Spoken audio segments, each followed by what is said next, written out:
Saturday Night Virus begins now. This is as disorganized as it comes.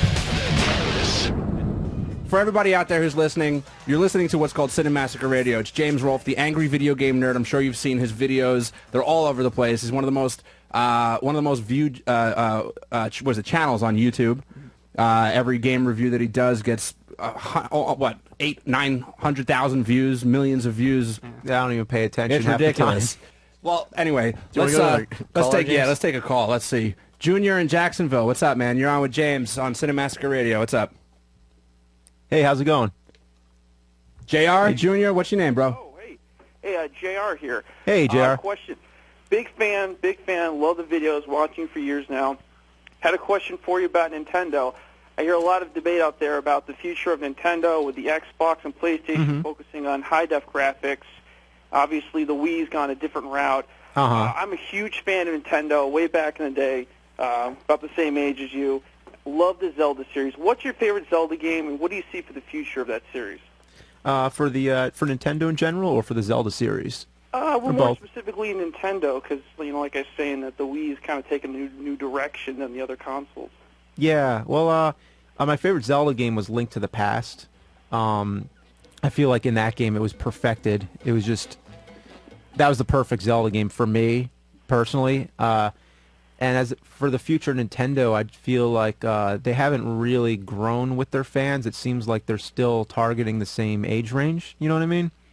Yeah, so that's kind of how I feel that Nintendo needs to do some more stuff to target older gamers. I don't know. That's about all I can say. I heard the next Zelda is going to be a first-person game. I hope that's not true. But be interesting. That's what I heard for the future of Zelda, because that's what I asked. Yeah, here they got the Wii HD supposedly coming out in the next year or two here, suspectedly. So didn't know. Maybe they have something in the works for that. Yeah, I don't know what their plans are. Hey, I want to say something about Kyle. Kyle Justin couldn't be here today. He was trying to make it, but he's down in Washington, D.C. He couldn't make it. But you heard his theme song just in the beginning of the show. He does the theme song for it. And his website's KyleJustinMusic.com. But a lot of fans do a lot of other songs, which is pretty cool. Maybe we should take a listen to one of those, because a lot of fans do a lot of really neat renditions of the theme song. Which is blown up. You guys have gotten tons of submissions. I remember I was listening to a bunch of them. Some of them are really good. Yeah. They're really fun, man. Some of them really stink, too. Yeah, there's all kinds of them. It's crazy. Yeah. I'm not sure which one to go to, but why don't we go to, let's see, put on this 80s pop one right here, track 4, which is, this one is by Tom Welsh. Actually, hang on a second. Kind of like the beginning of a sitcom. CD player's eating my ass. There we go. This is a 80s pop of a remix of the Angry Video Game Nerd theme song. Hang on.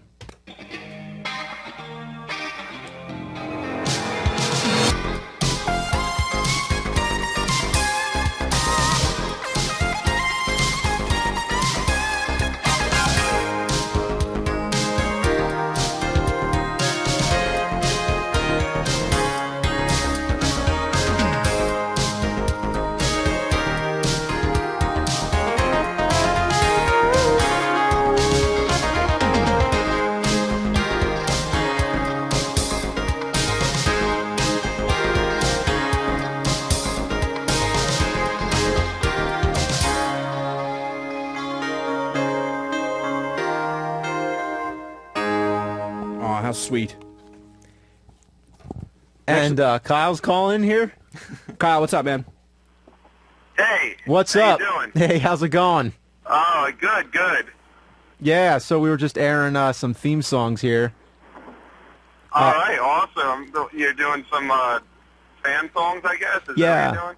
Yeah, and awesome. since we both kind of wrote the song together, you did the whole melody and everything, it's how do you feel that so many people have been covering the song, and it's almost like a YouTube phenomenon where people do their own renditions of the songs. People belch the song, people fart the song, people do all kinds of different things.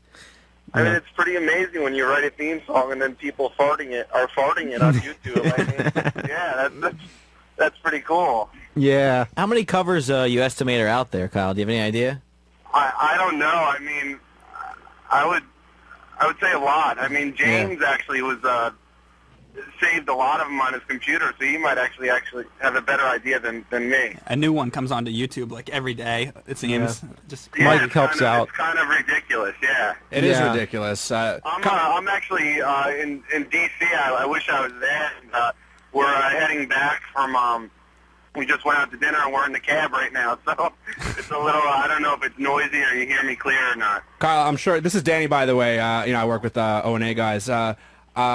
It's funny because obviously I knew the show was happening tonight, so I decided that I would brush up on my my video game nerd videos because I knew that there was a few I hadn't seen. So I've actually been singing the goddamn song all fucking day long.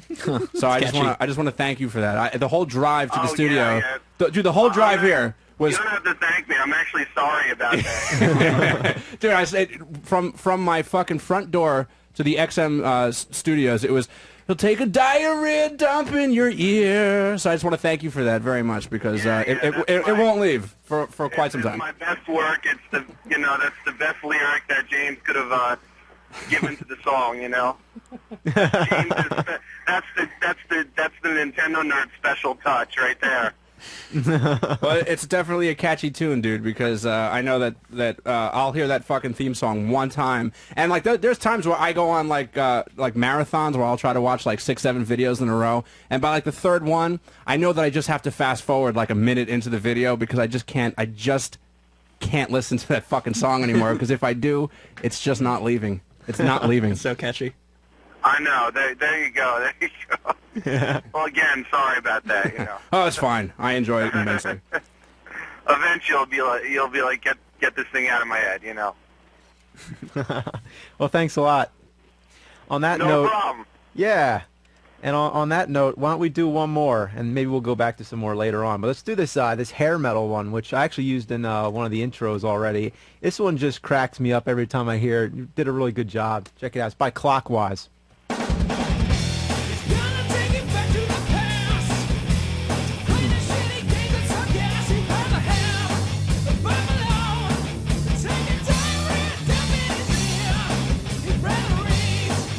You just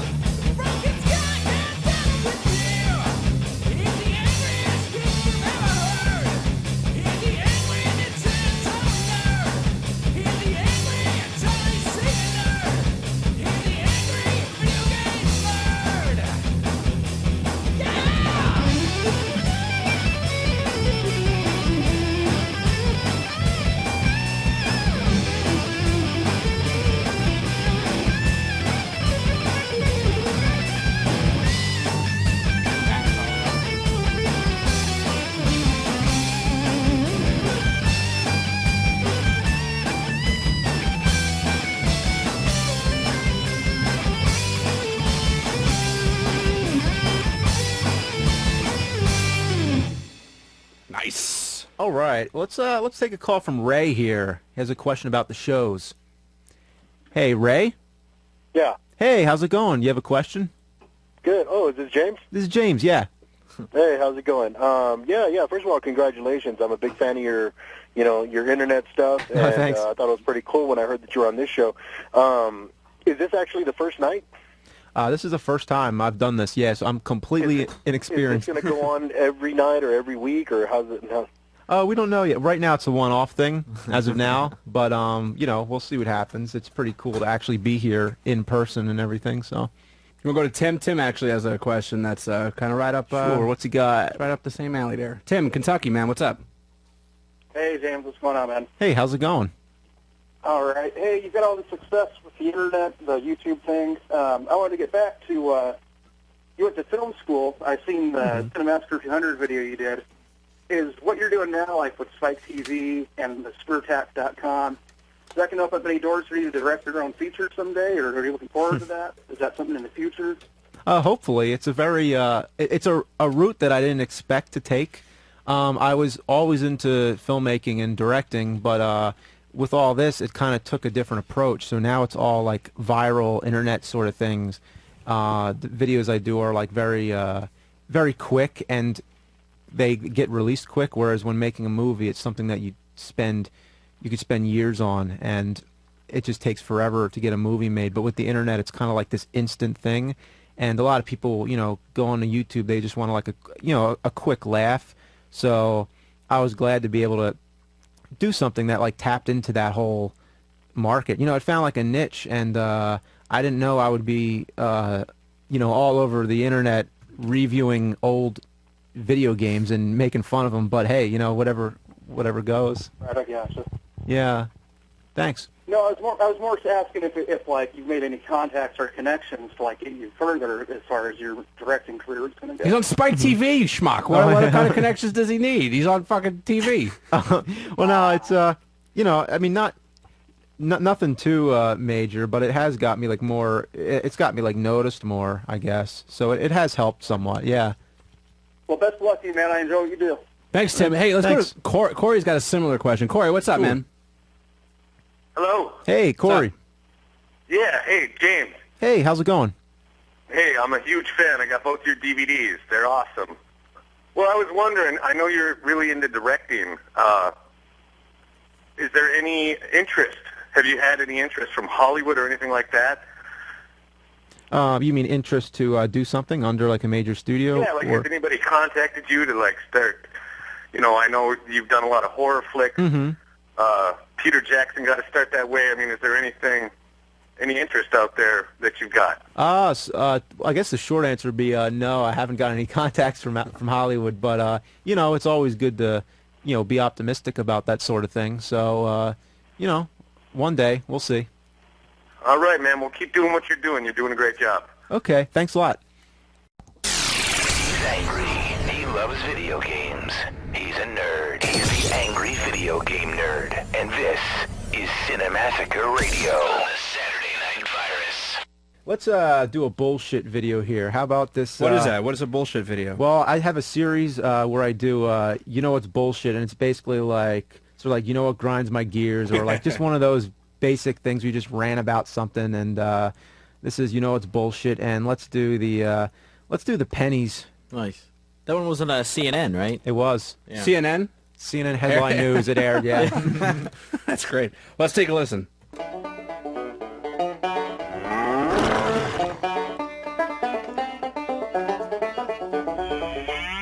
You know what's bullshit? Pennies. Pennies are worthless. What can you buy with a penny? Nothing. So why do we even have pennies? Get rid of them. Nobody likes to carry pennies around. Why is there so many pennies lying on the street that don't even get picked up? Because nobody fucking wants them. They're like mosquitoes. Go away, you fucking pennies. Even if you save a bunch of pennies, you're not going to feel like counting them. I mean, think about it. Think about how much time store clerks waste counting pennies back to people. And how often, when the change is just a penny, how often do you hear people say, keep the change? A lot, because people don't want a penny. Every price should end in a 5 or a 0. Pennies are bullshit. They are bullshit. That's the penny rant. Hey, let's go to Jeremy real quick.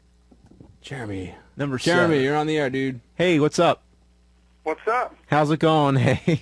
It's going okay. How's the whole radio thing going? All right. It's funny. Now I'm just talking to my friends through national radio. I saw you on there. I had to, talk to you. So what's up?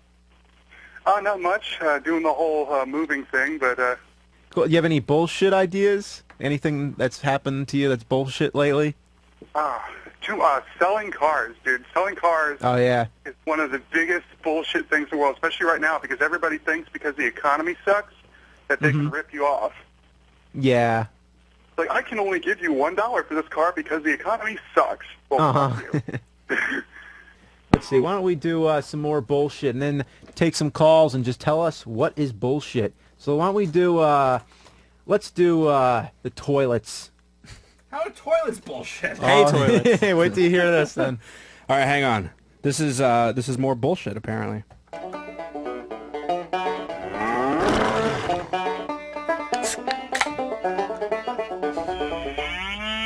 What's bullshit?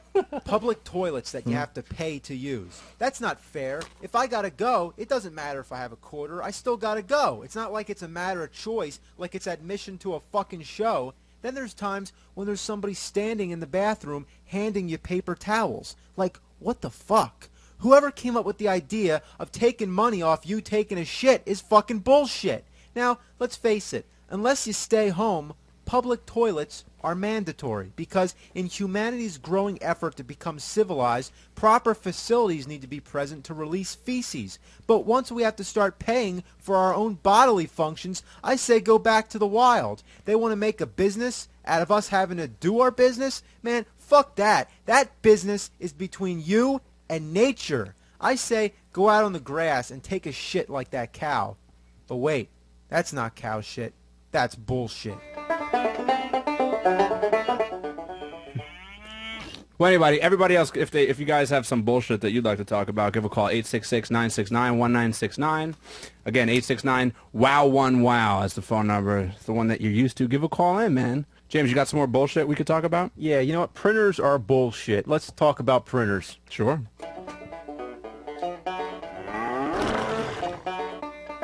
You have to listen to the intro on every single one of these. You know what's bullshit? Printers. Printers are man's inhumanity in man. I hate printers. They give you nothing but shit. All I want to do is print out an email, some MapQuest directions, or a Word document. Black text on a sheet of paper. That's all. But no, the color ink cartridge is low on ink. Who cares about the fucking color? I'm just trying to print black. I shut the fucker off and I turn it back on and it keeps printing this garbage. What is this? I didn't ask for this. Follow these steps? You mean you can't just show it on the screen? What a waste of paper. And besides, what a waste of ink, the thing that's in such jeopardy. The color ink is low? Bullshit. I see blue and I see red. Not to mention all I'm trying to do is print black. So you can't print black text, but you can print all this junk. Stop doing it. I don't want this. So I buy new ink, and guess what? It doesn't work. The numbers have to match. What's the difference between black 56 and black 21? Who the fuck cares? It's the same fucking cartridge, you picky bastard. Oh, and the paper jams. Cut me a break. That's bullshit. It is bullshit. Actually, you know what? I think I have one now. I was driving home the other day, and I got stuck behind a truck. And you ever see those trucks on the highway or even like local streets, whatever? And they're hauling like gas cylinders.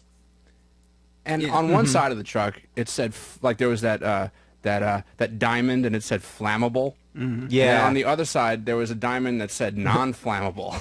Okay, so And which one? I thought the non-flammable one's fucking bullshit. It's like, why the fuck do I need to know if it's non-flammable? Like, if I crash into the fucking truck, right, and it doesn't blow up, that's fine. I don't need to know that. Why the fuck do I need to know if there's non-flammable gas aboard your truck? Flammable I get. I need to know if it's flammable. It might as well just be nothing if it's That not I Well, you know flammable. what's funny is that we could tell you about placards. Yeah. We used to know about that stuff. James, Yo. what is bullshit is my 5-year-old was at a church function today, and the fucker stole from church. It's your kid? Yes. Well, isn't that your fault if you think about it? I mean, he's your kid. You're the dad. Yeah, I got bullshit for you. Sure. It's fucking tolls. Yeah, I know, but you know what happened to me? I was in Jersey, and what I didn't know about Jersey tolls is that there are some of them where they only take change, and like there's no attendant at the toll booth to actually physically make change for you, so if you don't have exact change, you're just shit out of luck. All right, well, here you go. Here's some more bullshit.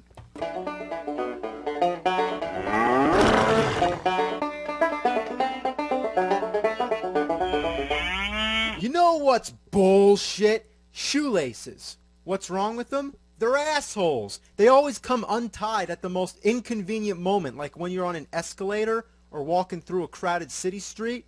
You can double knot them, triple knot them, quadruple knot them, fucktuple knot them, whatever. They always find a way to untie themselves, just to be dicks. Remember Velcro shoes? Those were awesome, because you didn't have to put up with that shit. Wow. I remember the last time I wore a pair of those, I was in 4th grade. Kids on the school bus would make fun of me because they said I didn't know how to tie my shoes.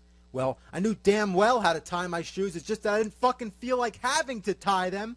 Remember bow biters? We should bring those back too. Or better yet, remember the movie Back to the Future 2? The self-lacing Nike shoes? Yeah, that's what I'm talking about. If the year 2015 comes and we still don't have those power laces, all I'm gonna say is, that's bullshit.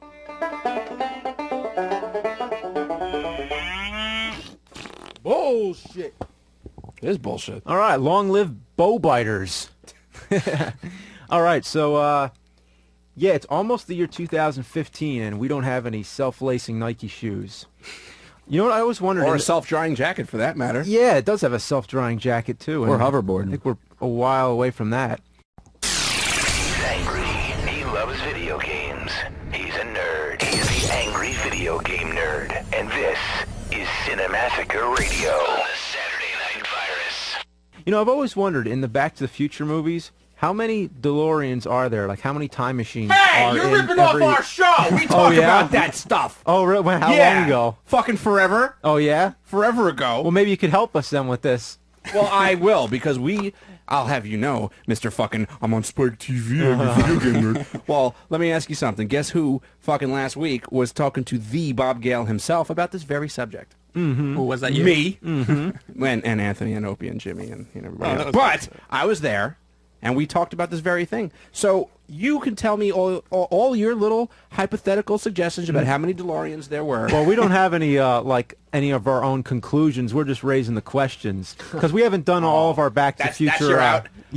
No, we haven't done all our Back to the Future homework yet. We just want to bring up a good topic here. You know, something to talk about. So we were just thinking, how many DeLoreans are there in the movies? So if you think about it, 1885, I'm going to say there's like 2 because there's the one that Doc Brown goes back when he gets struck by lightning. He goes back to 1885. He puts the DeLorean into a cave for Marty to get it, you know, later on. So there's that one that's just sitting in a cave the whole movie that never gets talked about. And then Doc Brown there's the one that Marty comes back in from the same cave, which would mean there would have to be 2, I'm imagining. From 1955. From 1955. So now Marty has that time machine. That's the one they put on the train to go back, you know, to the future. So I'm guessing there's 2 in 1885. Then in 1955, we're going to say there is obviously the one that Marty takes back from 1985 to 1955.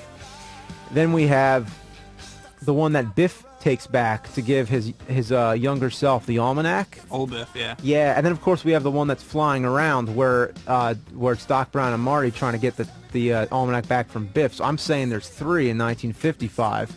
And then if we go to 2015, I'm gonna say there's 1. I think there's 1. Yeah, they obviously go to the future. They go 2015. And then, but of course, there's also... but there's all the alternate timeline, too. There's the alternate 2015, I guess, where Biff actually goes back, because when Biff goes back to 1955 to give his younger self the almanac, he obviously has to return to 2015.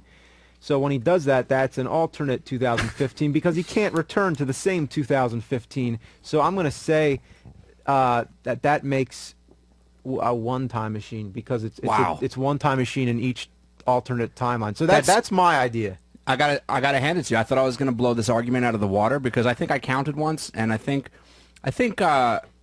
we got up to 7 DeLoreans. Yeah. And we really thought like was there something he missed? In one time zone? I don't remember exactly which one was where and when, but I remember counting them all up, and we actually had like 7, and then we had Bob Gale on the phone, who was the writer and creator of Back to the Future, and he fucking said exactly what you just said. And we had never thought of it before. It was like, well, you can't have DeLoreans in different timelines. If there's an alternate timeline, then that's what it is, and there's no other DeLorean. So it kind of fucked with our heads, and then we started thinking about it, and it's like, fuck. It totally when they blew our wrote shit those out the water. movies, they got their shit together. When they wrote those movies, they got it solid. Dude, they did. Yeah. That whole trilogy. I mean, look. No one's favorite Back to the Future is 3. Yeah. No. Except for whose favorite is 3? Mary Steenburgen. Is that the actress who played the Claire or whatever? She came in, and we had to record. Of course, some, it's her favorite movie. Of course, right? So she comes in, right, and she's we're getting some liners from her after before she was going to go on Ron and Fez, and I guess she didn't know like the mics were rolling and recording, and so she's like, I didn't like Back to the Future 1 and 2. I always thought 3 was the best one. I didn't care for those other ones. It's like, yeah, because you were in it, you fucking retard. No one likes 3. Who the fuck is like, oh, dude, Back to the Future 3? and leaves it on. I like it. Yeah, the best parts I think are when. Whoa, whoa. Yeah, that's my favorite. I think oh, what? Really? Yeah. Oh, yeah? Dude. Why? It is? I like the Old West, man. I don't know. Oh, yeah? Yeah, I like cowboys. Oh, okay. Hey, Yeah, really. James, what I've is it never heard about the anybody Back in to my the life Future that likes movies the that third that you're so impressed by, that you're drawn to? Because remember you did the video game review of Back to the Future. Yeah. Yeah, which is terrible.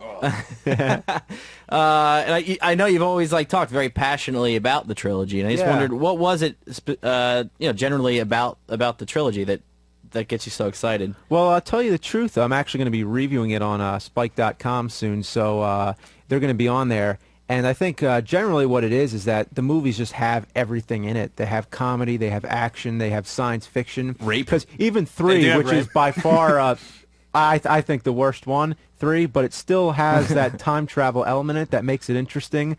Like when Doc Brown and Marty are talking about how they're going to get the DeLorean up to 88 miles per hour, and they come up with all these different ways to do it.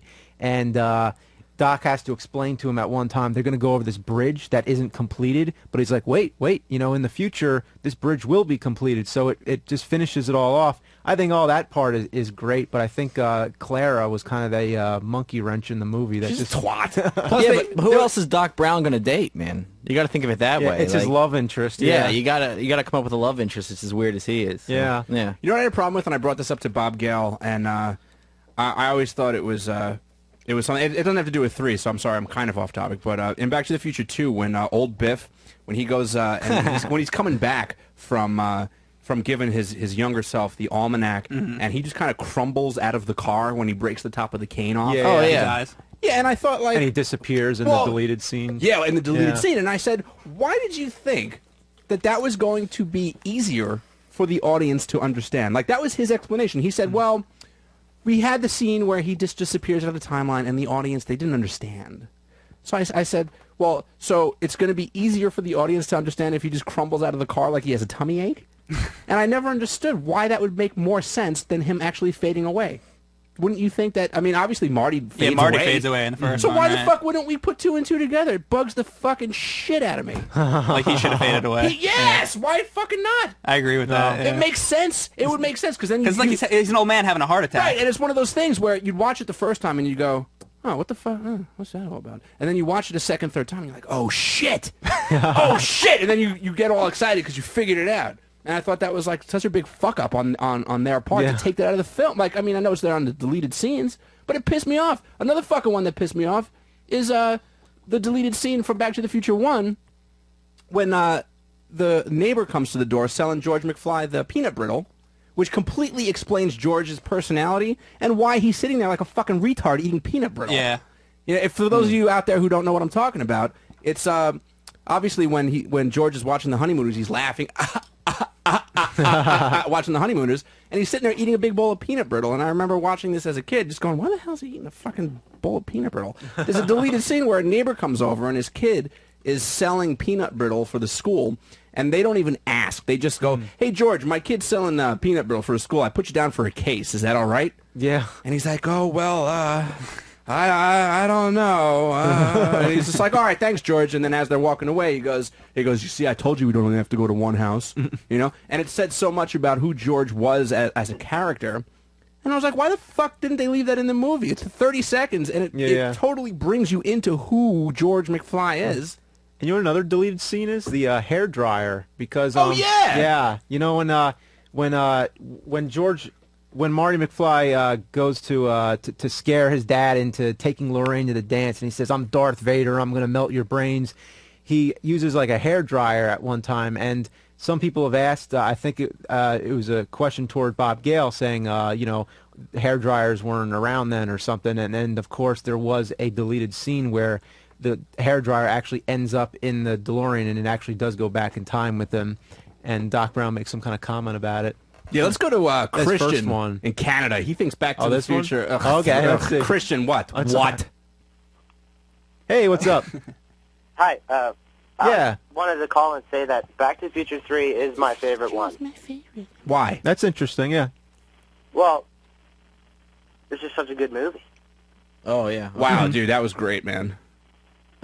No, that's cool. It's James, always what's your interesting. favorite? Is it 1 or 2? Well, my favorite's 1 all the way. Yeah. But no, it's totally interesting. If someone likes 3, I have nothing against that. Look, but 3, it's part. I mean, look, it's a trilogy, so you have to accept it as part of the Back to the Future experience. Why is it that people don't like it? Because it's the Old West? Well, Is that the that only was reason? one thing that made it like a black sheep. Because I think. of Jules and Verne at the end? Is that why? Well, Flying train? I think Yes, it is. flying train. Flying train fucks it up for a lot of people. That was right? pretty bad. But we also had a ZZ Top cameo in there. Yeah, that was a great cameo. ZZ Top. Yeah, that was some kick-ass music too, right? Yeah. Bueno, it was so Who's sassy. this? This first invention of the frisbee? Talk Come to on. Corey. Yeah. Corey, what's up, dude? Hey, Hello? Corey, what's up?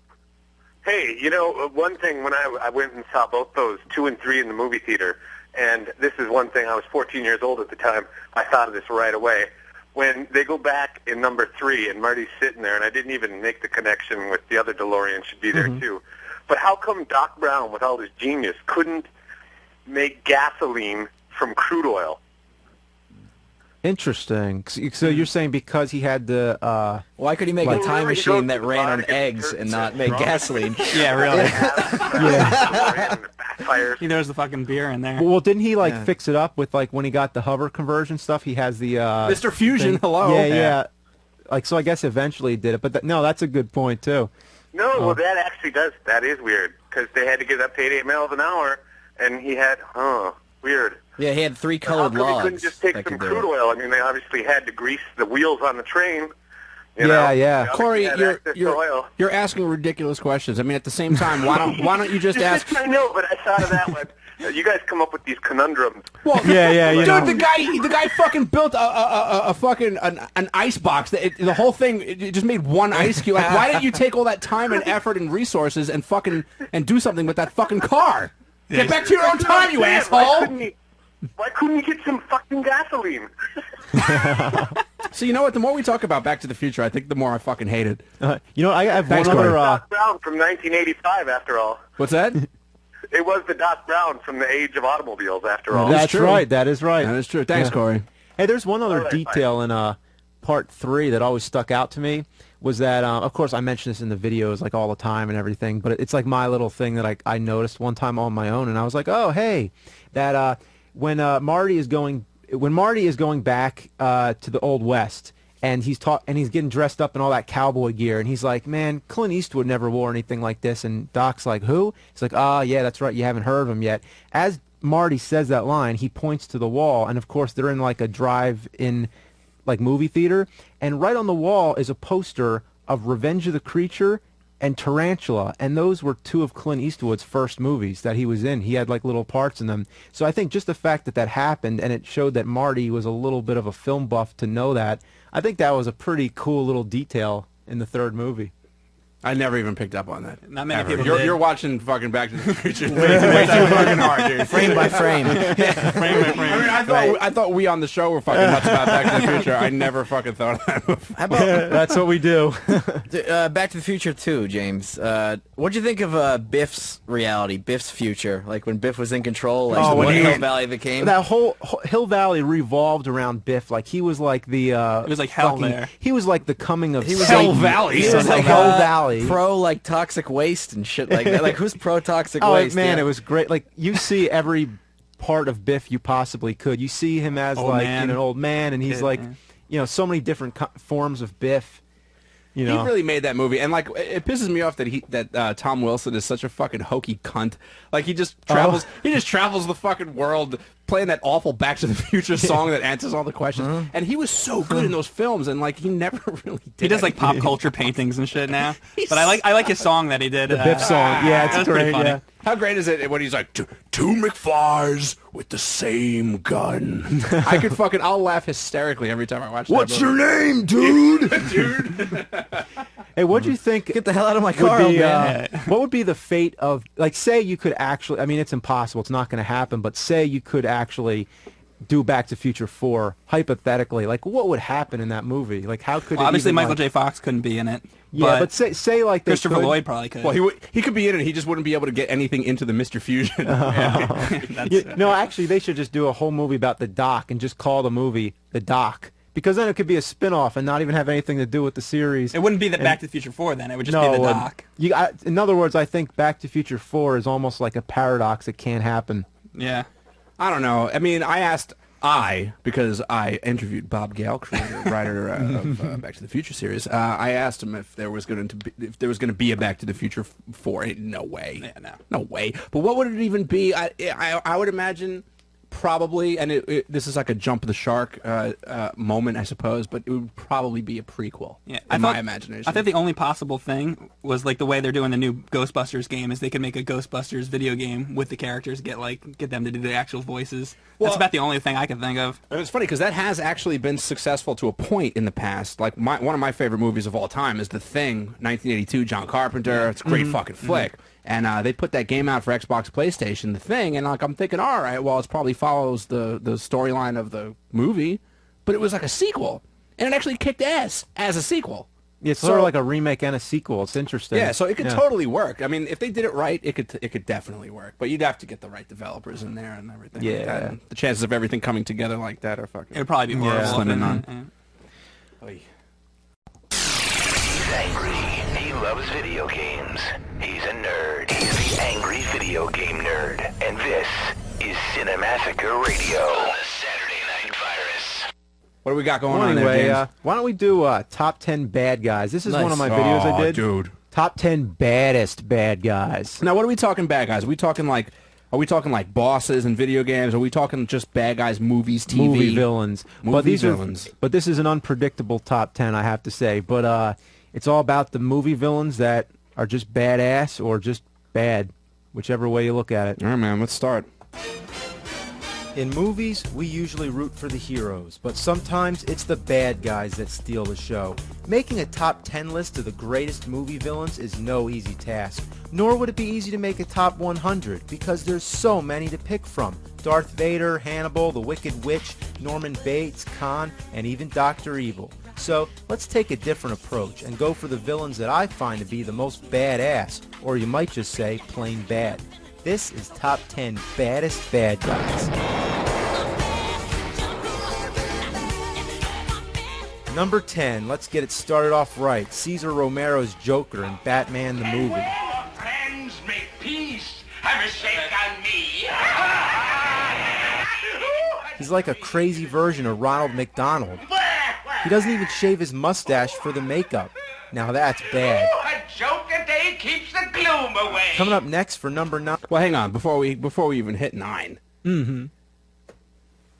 I don't know. I mean, what about Nicholson's Joker? Or does it not hold up? No, I mean, they're all great. Cesar Romero I think he needed some recognition because so many people are talking about Nicholson and Ledger. It was kind of like, well, it's what the about the other baddest Joker? bad You know? guys, though. It's the baddest bad guys. It's like he painted over his mustache and he's just okay. You know, Wait, all right. See, I think I was taking this whole subject the wrong way. I thought we were talking about like the baddest ass. Yeah. Bad guys. Well, but it's we're either just way. Talking about the cheesiest, Yeah, right? They're cheesy. They're, you know. Over the top. All right. Well, then, yeah. Then that fits perfectly. Okay, all right. All right, number 9. 9, it's Gozer, the Ghostbusters' worst nightmare. What is Gozer? Is it a man, a woman? Well, it can be whatever it wants. Are you a god? It'd be a giant slur. No. Then. Now you don't fuck with that. That's bad. Yeah, why is Gozer in the fucking fridge anyway? Oh, you mean when it's it's Gozer and Zool. Yeah, Zool.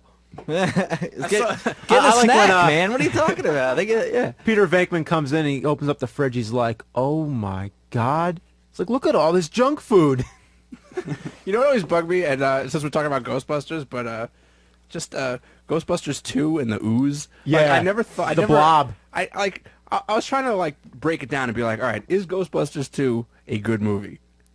I think I just don't know. all I can say is, conversation, yeah. like, oh man, I thought it was going to be He-Man. Oh man, I thought it was gonna.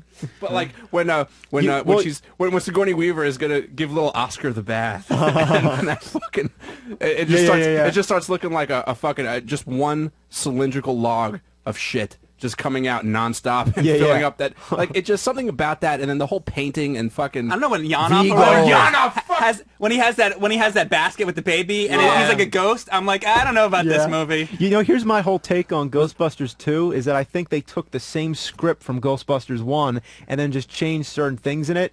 So some of it works here and there, but a lot of it is like, okay, you're just making the same movie again. And Home Alone 2 did the same thing. It was like, okay, we'll just make the same exact movie over again, but let's just like take little conventions from the first movie and then just turn them into something new. It's not even that. It's just like I don't even know if the ideas that they had for Ghostbusters 2, like I don't even know if they're good or bad ideas. Like I guess the idea of like mood slime and like slime that reacts to like emotion, like that's kind of cool in a way, but at the same time, like it's fucking retarded. It's like, hey, I love you, man. Like this slime is making me feel good, man. And the fucking dancing toaster and shit. Like, and I'll sit there and Ghostbusters 2 will be on, and I'll be like, oh, Ghostbusters 2, and I'll sit there and I'll watch it, and I'm like, I watched this movie like 35 times and it sucks. Why do I keep watching this fucking movie? And you know, I also like how they completely destroyed the Statue of Liberty just by having it walk. It's like they use this symbol of like liberty and they have it walk and fight this slime thing, and then they just leave it out there and you just see it laying there and you're like, okay, like they control it with the NES Advantage. They control it with the NES Advantage. Of course, when I was reviewing the Ghostbusters games as the Angry Nerd, I was playing that statue scene with the NES Advantage because how could you not? That's a good touch. That's a good touch. Yeah, dude. All right, what are we at? Number I think 7? we're up to 8. 8? Yeah, let's see. Number 8's going to be Moko from El Mariachi. He's always clean, wearing white, and he treats his henchmen like shit. That's kind of an uncommon film. Now that's serious.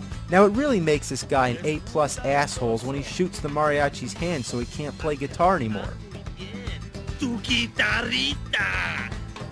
Pues ya no. That's not fair. This guy is definitely a bad motherfucker. Number 7. Well, let's stop right there. All right.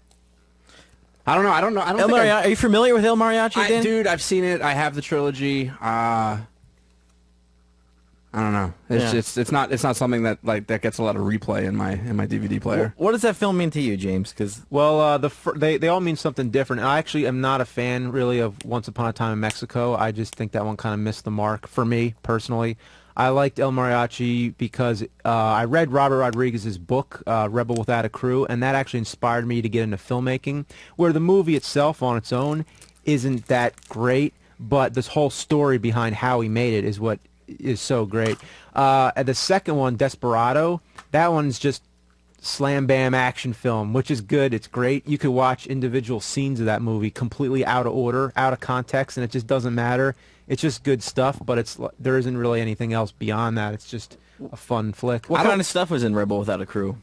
Rebel Without a Crew was all about how he donated his body to science. Like he had doing all kinds of tissue samples and stuff, and he did all this stuff just so he could fund the movie. And it's just all about just taking it from scratch and just making your own movie and not giving a fuck what's holding you back from it. And that really just got me inspired to make my own movies. Really? From one of those? It's funny because everybody talks about that trilogy it's the best thing ever, Robert Rodriguez, and I don't dismiss Robert Rodriguez as a director. I think he's good, but I don't see what about those films were so groundbreaking where it's just now Robert Rodriguez gets to fucking run around with Quentin Tarantino and make films together. Mm-hmm. I just don't see what was so spectacular about those. I don't see what's there. That's so awesome. Mm-hmm. Yeah, it's just it's one of those things where it's just funny, Desperado, but El Mariachi, I kind of look at it as just the filmmaking, how he did it and stuff. But if you do take it just for what it is, then it's not very impressive. Who's this? You know this guy? Who's Jeff Berg? Jeff Berg. Let's see. That's in Book of Caleb. Yeah, of course. I know he's he's coming up pretty soon. So just hang on to him. All right, I thought we wanted to go to him. Hang on to him for just one more. No problem. Let's continue with the top.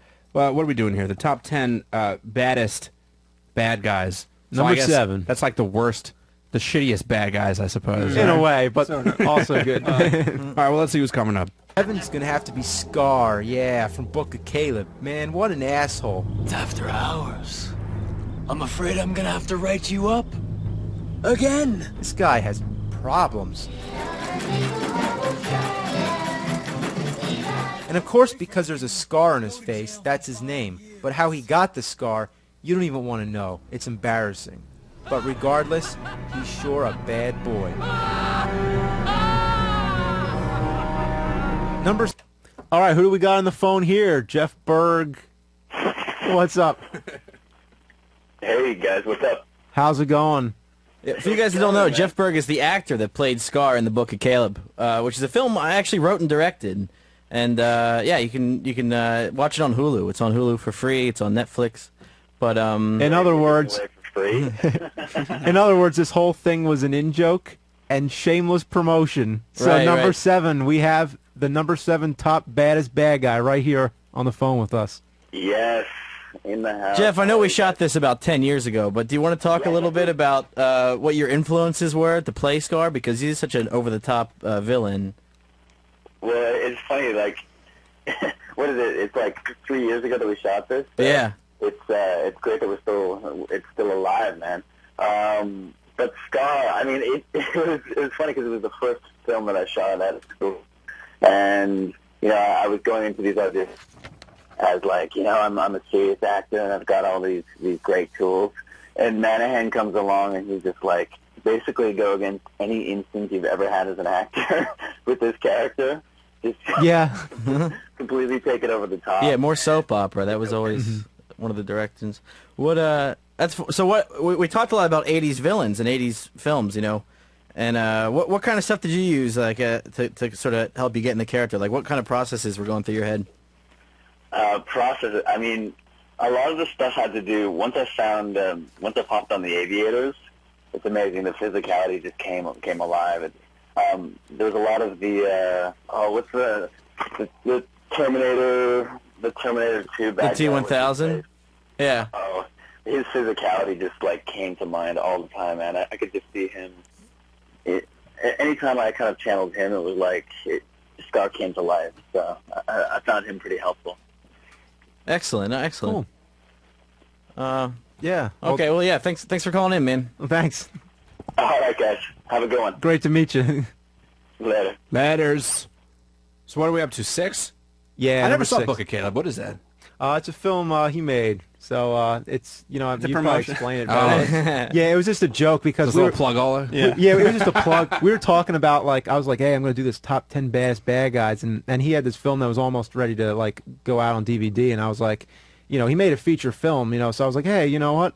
Let me use him in this top 10, and you know, because he totally fits the whole mood. He's like It's all good. over the top, you know, villain. That was funny though, because you released it before the film was done. Yeah, and people were like, where is this movie? Where can you find this movie? Well, let's move on with the list. I think we're up to number 6. 6. We're not playing around. It's going to be Bennett. That's right, from Commando. That mustache and mesh vest, that's awesome. Now, he could have shot Arnold, but instead he gives him a fair fight. I don't need no gun! I'm gonna kill you! Holy shit. Electricity makes him more powerful, and he has the magic power to make you grow old. You're getting old, John. You're getting old. Bullshit! But there's nothing bullshit about this. Bennett is one bad dude. I'm not gonna shoot you between the eyes. I'm gonna shoot you between the balls. Number 5. All right. Now, we will discuss this, but it just totally made me think of somebody that I would like to add to this list. Okay. And I kind of hope that he's on the list, but probably not. But I'll bring it up anyway. And we're not going to forget him, but I would like to say the Raiden character from Big Trouble in Little China. Oh yeah, definitely. I'd never understood. Like I remember watching that, and like I love John Carpenter flicks, and I remember watching that as a kid. And that's another movie I've seen like 12 to 20 times. I don't get it. Oh, it's totally screwed up. Dude, I would love for someone to explain it to me. I don't know if there's much to get about it, though. I It's feel like a bad 'cause monster on the back of the truck and shit. I'm breaking the flow. We'll talk Commando, but then we have to talk about Big Trouble. Okay. I no don't problem, fucking yeah. understand it. I really don't understand. Yeah. So what? And it's been a while since I've seen Commando too. So like, I don't even know. I can't even recall this guy. Yeah. Like, someone's going to explain this to me. It's basically like all that happens in the movie is that Arnold Schwarzenegger, like the first like 10 minutes of the movie just sets him up how much he loves his daughter, and it's like you just see this montage of him like petting a deer with his daughter or something, all this different stuff going on, and then the bad guys come in. They take his daughter, and then the rest of the movie is him just going through and just basically that's so the whole I'm so sick of that whole fucking setup as a movie. Like who goes to movie studios and pitches that and they're like, yeah. Oh, so I got this flick. I'm thinking we could probably use Arnold Schwarzenegger, or we could like Sylvester Stallone or Bruce Willis. Here's the setup. This guy, he's a cop. He's in the army. He's in some place of authority, and then the bad guys, they come in and they steal his daughter. The plot's no better than a video game. It's like just like Double Dragon or simple, something. right? You know, Yeah. it's like, you know, like I remember Double Dragon. The gang walks up and punches the girl in the stomach, and then walks away. Well, you know what's great though? And then you just start fucking fighting. I remember seeing that. I remember playing Double Dragon in the arcade as a kid and thinking how fucked up that was. Like I can't You're believe. like angry. I'm gonna get my girlfriend Well, back. it was just like I can't believe like they just punched my chick in the gut in a video game. Like, that kind of violence to a kid was just like unheard of. You never and saw they like that. slowly walk up, you know, it's like, it's like shuffling up. What fuck with my mind is like, well, what are they gonna do with her? I'm like, oh, she's totally getting raped. Yeah. Like, why should the video game industry be filling little children's minds with imagery of rape and fucking beating women? Double Dragon. But fucking command, dude, it's like that's the plot of so many action movies, and one that I'd love to bring up is Die Hard 4, which I thought was a fucking atrocity to mankind. Not only the Die Hard series, but Die Hard 4 sucked my dick. I liked it because it was a return to the 80s, so it was just like an action movie that I've been waiting to see for so long, and it's finally happened. I was like, whoa, wait a minute, I'm watching just a fun movie. But you know? I mean, how can you compare like Hans Gruber from the first one No to way. Timothy Olyphant No way. of Die Hard 4? Yeah. Not only that, I don't but know the guy's name, yeah. how am I supposed to accept the fact that we're going to follow the same cookie-cutter movie plot where John McClane's daughter gets fucking abducted by some assholes, and this guy is super hacker number fucking 1. This guy, he could just tell somebody, hey, I need control of this F-14. Can you take control of this for me? Sure, no problem. Clickety clack clack click. Okay, here you go. He's the Apple guy. When you're watching, he could do anything. I'm just saying, but when you're watching a movie, I understand that you're supposed to suspend disbelief, and that's fine. But there becomes a point where it's just it goes too far. It goes too far. It's like that scene in Speed where they're trying to jump that fucking where the highway's out and there's that big gap and they're trying to get from one highway, to the other side of the highway. There's no way the bus could do that. Like the bus goes off the first highway like at an up angle. Like that does not happen. Like that defies the laws of physics. And when John McClane jumps that fucking car into the plane or the helicopter, whatever it was, it took me right back to Speed, and I was like, fuck this. It's too unbelievable. Like Die Hard, the first fucking Die Hard, fantastic. Die Hard 2, fantastic. Die Hard 3, you start to lose me, but it's still good. It's still plausible. But then Die Hard 4, no fucking way. It goes too far for you. Dude, no fucking way. Dude, it sucked. It fucking sucked, and I hated it. It sucked. A dick. My dick. Your dick. Okay. Tell me one redeeming value about Die Hard 4. Or Live Free or Die Hard. I hate the title. Yeah. No, I loved that. What made it for me, biggest thing was that final chase with the jet and the truck. Because I'm like, wow, I am finally seeing a movie that's just showing me something completely ridiculous and is making it entertaining and awesome. An entertaining movie is fine with me, but it has to have some kind of, not even basis in reality, but it has to just not be so fucking cheesy. Like Terminator 3 I thought was cheesy. I thought it was just such a fucking shit piece of garbage movie, and that they were just trying to, just make money off of the fucking series. And like, look, I've seen the trailers for the new one, Salvation. It looks really good. I think Bale is great. I think that he'll save any fucking franchise that he gets attached to. But that fucking Die Hard movie just really sucked, and I'm sorry. I will disagree with you, James. It sucked my dick. Oh, that's fine. That's fine. That fucking sucked.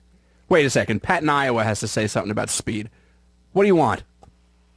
Pat. I want to let you know that they actually did the bus jump, the one in Yeah. Speed, Yeah, it was 101 feet. Oh yeah. Neat. Wow. So what the fuck does that tell me? That you're supposed to tell me that it could happen? Well, no, they used a ramp and the bus, and they jumped at 101 feet. Yeah, but I'm saying the movie tried to tell you. The movie tried playing it like the fucking bus just magically ended up on like a 45-degree upward angle to land on the other side when it's completely not possible. Dude, there was no ramp. Like, dude, it was so fucking dumb and ridiculous that it just couldn't happen. And by the way, since we're talking about speed, who the fuck thought that edit was good on that security footage, by the way? With that fucking bag disappearing and reappearing again? That's another thing that takes me out of the movie. It's just like, dude, if I knew that was like life and death, I would have made fucking sure that edit was a little better. That's just me. But since you're the fucking speed expert, you could tell me all about it. Have a good evening. Bye. Fucking nothing to add. What did he even say? There was a ramp? What the fuck does that even mean? Let's go back to the list. 5. We got the combined efforts of John Kreese and Terry Silver from the Karate Kid movies. John Kreese is pissed off that his Cobra Kai students lost the karate tournament to Daniel. What did you say? I said I did my best. You're nothing. You lost. You're a loser. In a fit of rage, he breaks the second-place trophy and he starts strangling the poor kid. Mr. Miyagi interferes, being the good nature that he is. I say, let him go. And does Kreese have to think twice about hitting an old man? Nope. Well, he's hardcore, but Mr. Miyagi, man, he's more hardcore. Well, he's too scared now to fuck with Miyagi, and he's gonna hold a grudge against Daniel, so he gets help from his friend, a rich asshole named Terry Silver. Make his knuckles bleed. Hey. Hey, I like that. Oh, I like that, Johnny. I'm going to use that.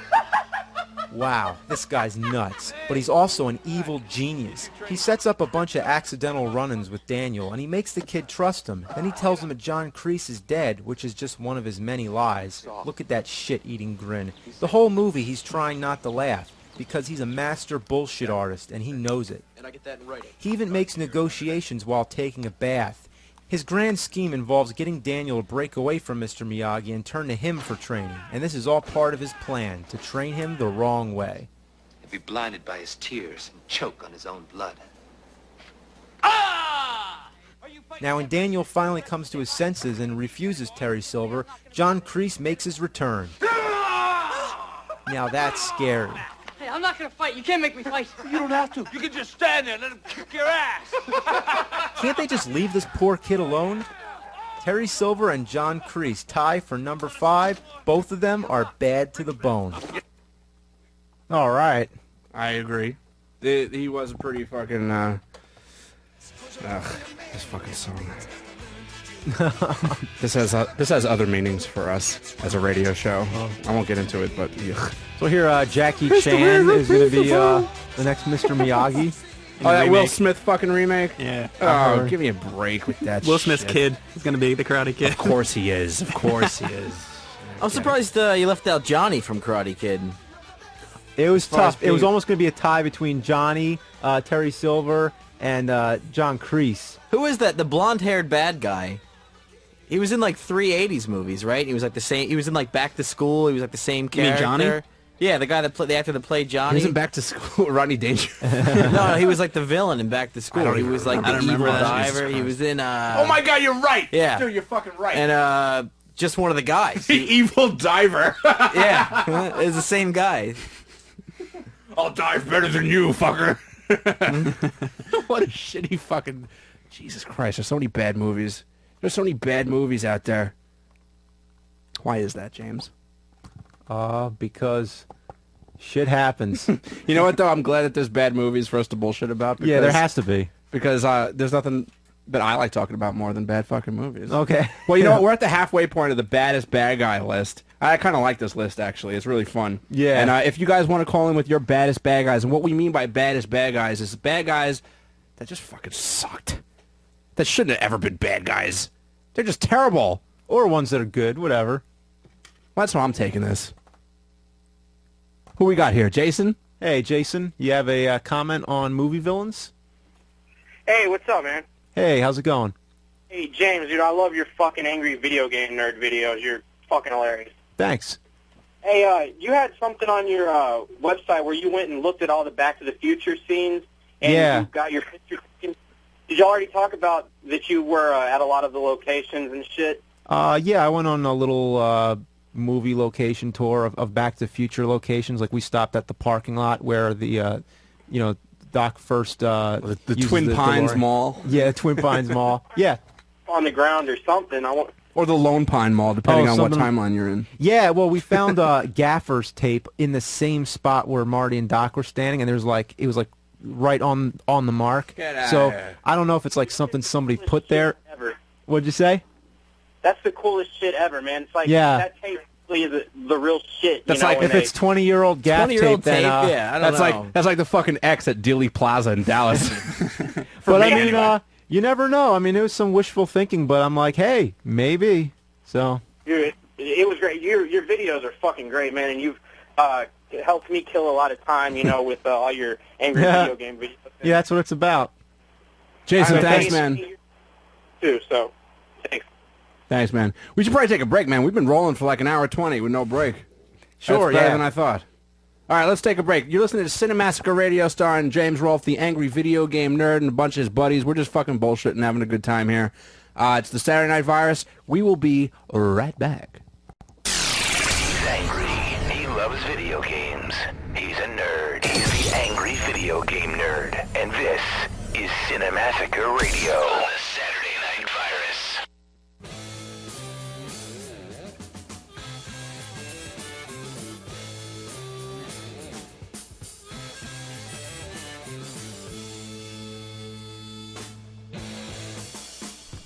Oh, yeah. Little wizard. Fuck yeah. Cinemassacre Radio here with James Rolfe, the angry video game nerd. You've definitely seen his videos on either Cinemassacre.com or YouTube or Screw Attack. You know who he is. And this is his radio show. All right. We're talking about the baddest bad guys. So it could be anything, really. Yeah. It First, could be- let's take a call here from Brad. Sure. Hey, Brad, what's up? Thanks for being patient. You have a question? Yes, hi. Hey, how's it going? Hi, James. Big fan. Thanks. Very happy to see that you were involved with the, his name was Jason, the Friday the 13th. Yeah, the documentary, right? Yeah, I was wondering how you became involved with that. Well, they saw my Angry Video Game Nerd Friday the 13th review, and they just thought it was hilarious, and they said, hey, we want to have you on here and just talk about Jason stuff, and it was great. It was really an honor to be included in that. So, yeah, that's pretty much it. Beautiful, something simple like that. Anything like that on the horizon, maybe? Hopefully. Awesome.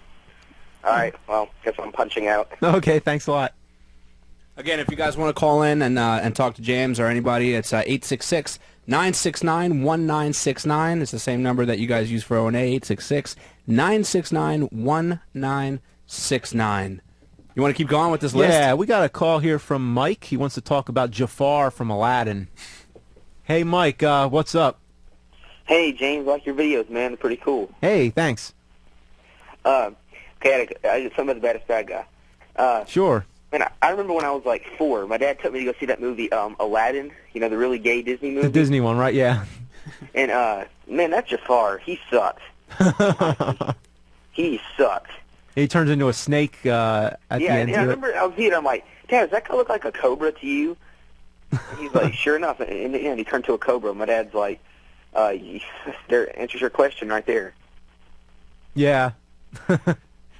Hey, but I got one more question. Is this video interview going to be on your website, man? Yeah, probably. We'll see. We'll have some kind of archive of it, so there'll be some way you could listen to it again later. Okay. Yeah. Well, I have a YouTube channel, and I'll see if I can send you a message. I know you got to get a lot of them, but if you can reply back, it's not a big deal. But, man, your videos are awesome. You're my favorite internet guy, and it's just an honor to talk to you. I'm going to keep listening. Bye. Thanks. Thanks, man. I was like Gaston from Beauty and the Beast. He's an asshole. He's just a big dickhead. Yeah. Yeah. Sure. Well, I guess let's go on with the top 10 baddest bad guys. I believe we're at number 5. Oh, that helps. On to number 4, we got Captain Rhodes from the original Day of the Dead. I'm running this monkey farm now, Frankenstein, and I want to know what the fuck you're doing with my time! Sit down or so help me God, I'll have you shot. Just trust me. You want to do what this guy says. I said, I'll have you shot. Have you lost your mind? No, ma'am. Have you? I just told you I was willing to kill you if you didn't get back in your chair. You didn't get back in your chair. Besides being such a motherfucker, this guy dies one of the worst deaths ever on film. And he still has the nerve to say choke on him.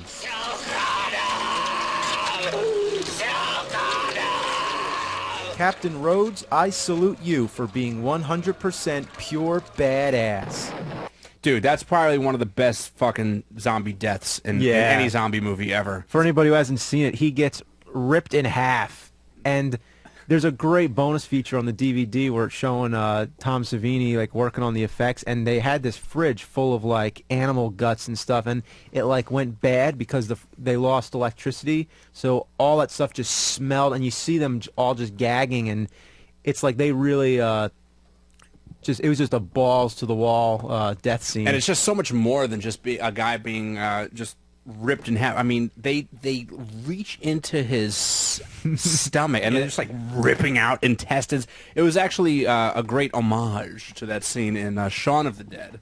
Yeah, where that fucking Harry Potter looking prick gets fucking gets his ass pulled through a window, and the zombies they take care of him pretty much the same way they did Captain Rhodes. But what a fucking long and just completely unnecessary movie I felt Day of the Dead to be. It was like 3 hours long. It sucks. It was a gore fest. I actually, that movie grown on me a lot because I saw Night of the Living Dead at the right time. Like, I was really into that. I saw it at an age where it was still scary. Then I saw Dawn of the Dead, and I was like, wow, this is, like, amazing. Then I saw Day of the Dead, and I was like, what is this? I'm, like, not into the characters or anything. But as seeing it a lot of times growing up, it gets better, actually. And, like, some of the characters are really good. Like, Captain Rhodes is, magnificent as just this hard-ass bad guy. I actually met him at a couple conventions, and he's really friendly, and he's really nice. He just walks right up to the fans and like shakes their hands and stuff. So well, you know who's not? I met fucking Tom Savini at a fucking thing at Monster Mania, actually, in Cherry Hill. What a cunt! What a fucking asshole he was. I interviewed him, actually. It was on a... Is he a prick? He's got to be a prick. He's an interesting guy, I have to say. He flicked a knife in my face when we were doing the interview. But he is actually very receptive of me, though. I feel fortunate that he was actually pretty nice to me, I'd say. I fucking saw him at a con, and I was like, I got to get something signed by Tom Savini. So obviously, Savini did a remake of Night of the Living Dead in color, which I actually liked. Yeah, I thought the that was good. 1990 Yeah, one. I thought it was very good. And I had him sign it. He didn't say a word to me. I said, "Oh, Tom, I like your stuff." Blah, blah. He just kind of looked at me with like a hey, how you doing? Really? Kind of smile. And he signed my DVD without making eye contact, made change, and gave it to me, and then kind of was just like, okay, you can go now. I've heard that story a lot, yeah. He's just kind of like a dick. But you know what? I did just recently watch a slasher movie documentary. I can't remember what it's called for the life of me, but it's on it's for all you guys who have the Netflix on Xbox, the instant viewing. It was actually really good, and I had no idea how much of a fucking madman Savini is. He's nuts. Like, he fucking, like, to try to get his effects down, like, he went and, like, he was like a Vietnam vet. Yeah. And he was like studying like parts of people that were fucking like just dismembered. Yeah, he asked James if he had ever been in the army or anything. Because I asked him about if there's going to be any recoil on the cock gun, and yeah, he basically just said, like, you don't know shit if you're not in the army. Dude, he's a sick bastard. Like, he's seen the shit. Like, that's why his effects are so goddamn good, because he fucking knows what it's really supposed to look like. So he's seen the real gore. Absolutely. So, as look, he might be a dick if you see him at a convention, but he fucking knows what the fuck the deal is, man. So I gotta give him at least credit for that. Jesus fucking Christ, guy's nuts. Has list of bad guys. Let me see this. Wait, hang on a second. Mike in the Bay Area. What's up, bro? Hey, what's up, man? I wanted to call and talk about William Forsythe as Richie Madonna in Out for Justice. Oh my God, I know. Yeah, the Steven Seagal movie. Have you guys seen this? Yeah, it almost has two bad villains, because first you got the pimp in the beginning, how they open it, with him throwing him out the window, and then the out for justice right on Seagal's face, which just makes me die laughing every time I see it. Let's keep going on with the list, man. Let's see who's next. Number 3, now we're getting real serious. I mean, like shit your pants territory. From Superman 4, the most radical villain to challenge the Man of Steel, Nuclear Man. Destroy Superman. Now that's what I'm talking about. That is bad. Wow. Damn! You know, this is the only villain I know of that runs on solar power, and that's no good. But other than that, Nuclear Man will make you go, oh shit.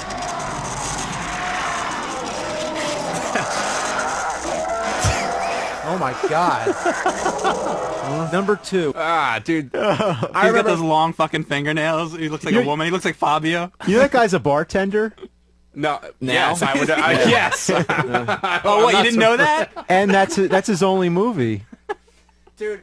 That movie was it The Quest for Peace? What the fuck was Yeah, that? Quest for Peace. Dude. Oh, I don't know. That's I don't the even... worst subtitle. What was that? Like 7 or 8 or something like that? I remember watching that as a kid and just going, this movie sucks. Even when you're a kid. As a kid, so sucks. bad. Even when you're a kid. Yeah. So It was bad. the first I remember sucking.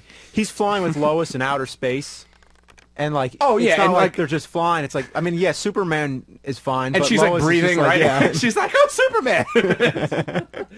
What do you think of Superman Returns? That with what's his name, Brad Ruth or whatever his fucking name is. I have no idea. It was okay. I didn't think it was that bad. Yeah, to be honest.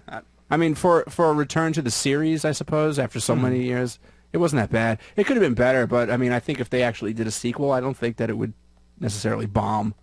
It did all right. Yeah. I don't see it doing so bad. Oh wait, Jay from North Carolina, bro. We got to go to you. What's up? All right. Hello? Yeah, you're on what's the air, up? dude. What's up, man? Hey, that documentary you was talking about was Savini in it. It's called The American Nightmare. Is it? I'm not even sure. I'll have to look it up. Anyway, the douchiest guy I can think of is the dude from Roadhouse. Yeah. You know, Oh, the man. dude that lived across the pond from Patrick Swayze. You know, he's beating up people and taking a Bigfoot through their car lot and shit. James, I don't know are the you guy. familiar with Roadhouse? Patrick Swayze. Not so much. Yeah. Yeah, me either. Apparently, I think it's like there's like some like bouncer like circuit where like Right. all these bouncers know each other. I don't think I've ever mustered up the courage to actually sit through it myself. Not too into Patrick Swayze, huh? Yeah, no, not really. No, he's dead on about the villain though. The guy's Yeah. over the Oh, so evil. Oh, wait Top a minute. Gun? Wait, yeah, dude, Rick, what's up, bro? Hey, Dickholder941 checking in. Hoo-ha. Or face, whatever. Face. I have to say, and this is a nice little double tie-in for James here, Val Kilmer, Yeah. Top Gun. Uh-huh. Yeah, and that goes along nicely with your hilarious of the Nice. shit-ass video game. The video game Top Gun. I got to agree with Rick. That's probably of all the nerd game reviews. That's definitely one of my You can't favorites. land the plane. You can't refuel the plane. You just put the game down. Because and- you know what it is, man. I think the great thing about that whole series is that you really you get down to the things that really just frustrated the every gamer. Like I remember fucking playing that game at my cousin's house, just going, "Oh, Top Gun! This game has to roll," and it sucked so bad. And you fly around, and like you say, there's no music. Like, there's nothing to keep you entertained. The fucking, like, and the bombs, like, I always said to myself, well, what's the difference between all these bombs? And, like, they never tell you. It's never explained. You can never land the plane. You're doing the up, left, right. You never land the plane, ever! Yeah, Ever. those missiles, there's no difference between those missiles. I've No matter never whether- fucking you have, landed You can a have 20 plane. of them, you can have 10 of them, but it doesn't matter because if you hit the bad guy, they just die blows no up. matter what. So. And you know, When was the first time you played that game? Do you remember? I had to be 13, 12, Yeah. 13. Dude, yeah, okay. I remember that. I remember going to my buddy's place when he had chicken pox in like elementary school, and we were just trying to pass the time. And yeah, it was Top Gun, dude. And you cannot land the plane. You're better off passing time staring at a brick wall. And you know what bugs me out though? It's like because like I know that video game prices for the most part haven't really changed at all. I mean, there's industry standard. I mean, 50, 60 bucks for a game. That's how much they cost back then. Yeah, and that's how much they cost now. You know, for imagine a good spending game. $60 on that fucking game. Fucking game. Dude, if I was my parents, I would fucking just punch myself in the balls. Like, I wonder if they'll think about like the games that they have out now that they cost $60, $70. 20 years down the line, I wonder if you're like, oh, I paid fucking $50 for I don't know, man. Street Fighter. Nah, you know why? I think developers kind of learned their lesson, and I don't think you'll ever fucking see another ET. You'll never see another Top Gun because as a developer and as a publisher, you will have your fucking ass handed to you on a silver platter. You put They will some know shit out like that. Yeah, like the fans will know that the game sucks before it even comes out because it'll just be like Because now there's you know, the internet and everything, and you can look up game reviews. And Think about when there was no internet. You didn't have any idea what games sucked and which games didn't. You just had to buy it and hope for the best. Yeah, it sucks, man. I remember as a kid, like, you know, you had Nintendo Power and Nintendo Power won't say anything bad about their games. And I guess EGM, and that was pretty much, that was all she wrote for the Game most Pro. part. Yeah, Game Pro. Yeah, that was a good one. I had Game Pro, too. But I think we're really all missing the point here, and we should really focus on how fucking shitty Val Kilmer was in Top Gun. And look, it's been discussed a bunch of times. I know, especially on O&A, and a bunch of other people have touched it. It's nothing new, but fucking Top Gun is so gay. It's so gay, and especially Val Kilmer. And it always comes up that scene in the fucking when they're in the locker room. Well, volleyball. Fuck volleyball. Volleyball's a whole other story. But when they're in the locker room. And him and Maverick are getting into it, and Val Kilmer, like, I forget what the exact dialogue is, but Tom Cruise, he says something to Iceman, and all Iceman does, he just clunks his teeth together. He just goes. I always hated that, and I thought how fucking terrible that was, and that fucking scene will still to this day make me cringe and laugh at the same time. But fucking A, man, if Val Kilmer's Iceman isn't Guile from Street Fighter. I mean, that's it, right? The spiky hair, the fucking blonde, fucking I'm in the Air Force fucking shit. I think you could trace all those Street Fighter games back to something, you know, like they seem like all those characters are such archetypes that they just kind of just remolded them. Yeah, that's why they haven't changed them in like 50. Isn't the new one like the same fighters? Are there any new ones? You were playing Street Fighter. It's a lot of Street Fighter 2, yeah. Yeah, but it's, dude, it's a great game. Like I was kind of, you know, same characters though, right? Like you can't top the archetypes. You're saying. They have all those characters, yeah. Same ones. Yeah, right? yeah. You got Chun-Li. There's new characters too, but there are. Yeah. Yeah. Didn't that movie come out? The Chun-Li. I didn't even pay attention to it. No. I'll tell you the truth. I have not had any interest. You like in the seeing original Street Fighter though? That was a great movie. I don't know. Jean-Claude Van Damme and fucking Raul Julia's Raul Julia. Yeah, as M. Bison. That was his fucking. That was his swan song, Raul Julia. Oh, dude, let's go to Josh in Louisiana. He's got a bad guy for us. Josh, what's up, man? Hey. Josh. Hey, what's going on, Daz? Hey. Hey, man, I know a bad guy's gotta suck. It's that Timothy Dalton off of The Rocketeer. Of course. Oh my God. The Rocketeer. The Rocketeer. Speaking of the Rocketeer, there was a Nintendo game. That's a for that, fucking video game that sucked my ass. I remember my fucking dad. Like my dad would like to surprise me, like with Blockbuster rentals, and like he'd come. And so one day he came home. He's like, "Oh, I rented a video game." And it was the Rocketeer, and like the Rocketeer was like the biggest thing ever. And all I could remember about the Rocketeer video game was the Rocketeer. Like I think I was doing laps around a blimp or something like that. I can't quite remember, but I just remember playing this, going, "This sucks." What I remember about that game was you're the Rocketeer and you want to be the Rocketeer and you want to like fly around and shit, but you have to get gas. So you have to like go get like little things of gas before you can fly. So that's basically why that game sucked. Who win in a fight, Rocketeer or Boba Fett? Yoda.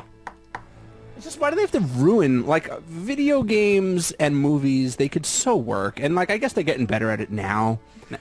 But man, they had no idea what to do with this back in the day, and that was one of those. That was a perfect example of one of those video games that sucks. And James, I know that you hear this all the time from people, but that's totally one that has to. It has to get rid of. I've heard them all. That game sucks. It fucking sucks. Oh, Mike, I got a question for you, man. Can you think of one movie that was made into a video game that's actually good, that actually works? Anybody, open it up to the room, I guess. What's the time Not constraint? back then.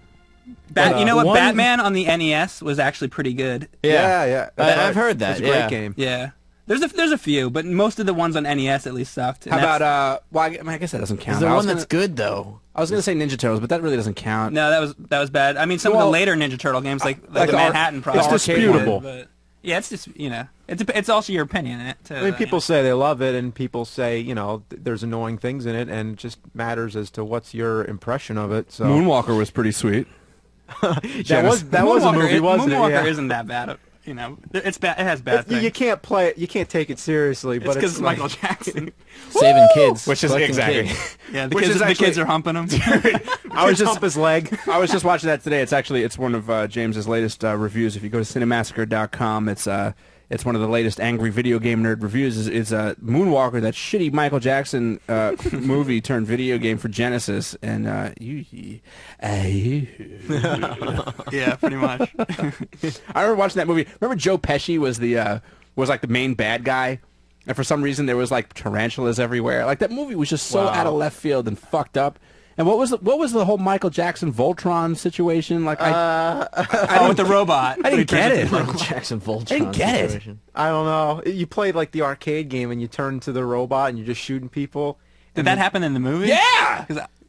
He just turns into he's like all of a sudden Michael Jackson becomes like some fucking GoBot and saves the world. And it's just like this does not. Well, make why does any he turn sense. into a panther when he's doing that fucking black or white thing? Who knows with Michael Jackson? It's Michael Jackson. But speaking of which, I just don't question Michael Jackson. very funny, by the way. That was very, very, very funny. And I encourage everyone listening to go check out, especially that review of Moonwalker for Genesis. Man, it was real funny, real funny. Hey, Angry Teddy Ruxpin, what's up, bro? Wow. Yeah, one of the worst freaking ones from the 80s was the guy in the first Iron Eagle, the guy who's like supposed to be from Iran, but I want him destroyed. Yeah. So, from Iron Eagle. Iron Eagle, yeah. Yeah, Yeah. great. These callers are great. I gotta give props to our phone screener, Evan the intern. He's just fan-fucking-tastic back there. He's really getting guys on the phones who really have a lot to say, and they're really, really concise with what they want to say. Danny, die a horrible people. I control you. What number are we at, actually, for I bad think we're at guys? 2. Let's go back to the list. It was Clubber Lang from Rocky 3. Oh, First yeah. of all, how can you go wrong with Mr. T? Shut up, old man! You that chump don't know where to come from! He's a total monster in the ring, but outside the ring, he sure has a way with words. Hey, woman! Hey, woman! Since your old man ain't got no heart, maybe you'd like to see a real man. I'll tell you what, bring your pretty little self over to my apartment tonight, and I'll show you a real man. You want you got? He's a beast. He's just a goddamn beast. Can't take it. He's such a bad motherfucker. Well, are you ready for number 1? No, because we got to talk about Clubber Lang for a little. Clubber Lang. Mr. T in general. Mr. T. He was hilarious when he was just on Conan O'Brien. He's recently. picking apples with Conan O'Brien. That was absolutely freaking hilarious. That was one of the funniest things I've ever seen in my life. What did he say about the bee? Oh, the B. He's like, T1, B0. Yeah, they're picking apples. That was absolutely hilarious. But Clubber Lang. Clubber Lang. Were you able to beat him in the Rocky Sega Genesis game? Or no, Sega Master System? No. James, what made you choose Clubber Lang over, say, like Ivan Drago? Well, or Tommy the Machine Gun? It's definitely a tough choice, but I think of all the Rocky movies, Clubber Lang sticks out the most to me. Ivan Drago is just this,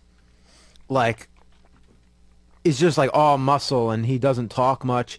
But Clubber Lang has the personality. He's Mr. T, and that's the movie where he first said, "I pity the fool." That's true. Yeah. I pity the fool. What happened to Mr. T? He had such a good thing happening. He was doing those 1-800-COLLECT commercials, right? Eat my cereal. I had Mr. T cereal. That was great. Yeah. Yeah. I remember seeing that in the store, and I was like, shit, I want to have Mr. T cereal. Who could be your number 1? I'd Number like to one. actually, I mean, obviously, these guys know who number 1 is, but Jesus Christ, we look at this list. It's been all over the place. Yeah. This one I think I can sincerely say is my favorite villain in movies. Well, I don't want to ruin it. I think I'd like to tease this just for a little bit. Hey, let's go to John real quick. Let's see if John has anything good for us. John, Indianapolis. What do you got for us? Hey, Danny, man, we went to go see Tom Savini in a horrorcore convention, dude, and he was a fucking prick. Dude, he's an ass, man. Yeah, he's a fucking dick, dude, and we still had to pay for the fucking autograph, dude. Fuck him. I know, dude. And you know what really sucks about conventions? And I hate to go off topic for a real quick second here, but I was at Monster Mania. It's not a huge convention, but there was a fuckload of people there. So in my mind, it was a pretty big horror convention. And they were billing it as like the They Live reunion, and with Roddy Piper and Keith David. And They Live is one of my fucking favorite flicks. You know, not even just horror flicks. It's just a good movie in general. And I went down there, and Keith David and Roddy Piper, they had the exact same 8x10s for sale to get signed, right? So I think I went over to Piper first, and I got his 8x10, and he charged me fucking like $20 for the 8x10, and it was like another $20 for the signature, whatever. But then I go over to Keith David, and now he wants to fucking charge me $20 for the 8x10 that I already got from Piper, because here's the reasoning: it wasn't his item, because I didn't buy it from Keith David's fucking table. They were counting that as not Keith David's item. So the way that they were charging was, if it was someone else's item, if it was your item that you brought, they got to charge you for it. Danny, what's your favorite Keith David role? I gotta go with Child's the Thing, of course. It's gotta be, absolutely. I think mine is his role in Men at Work. Oh God, man. Yeah.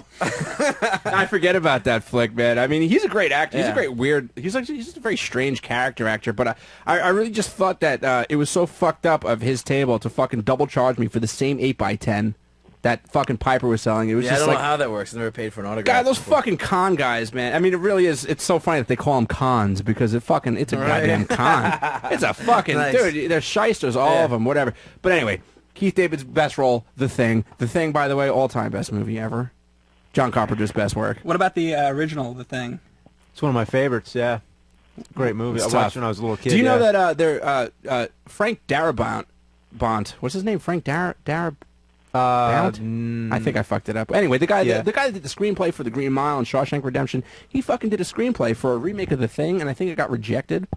And I haven't read it, but I mean, how do you reject a screenplay from an Oscar? You mean another remake yet? Yeah, I think they're going to try and redo it planning again. on remaking That's The right. Thing. Which Nothing's safe. They should just leave it alone already. Yeah. They already remade it. Now they have to remake it again. Yeah.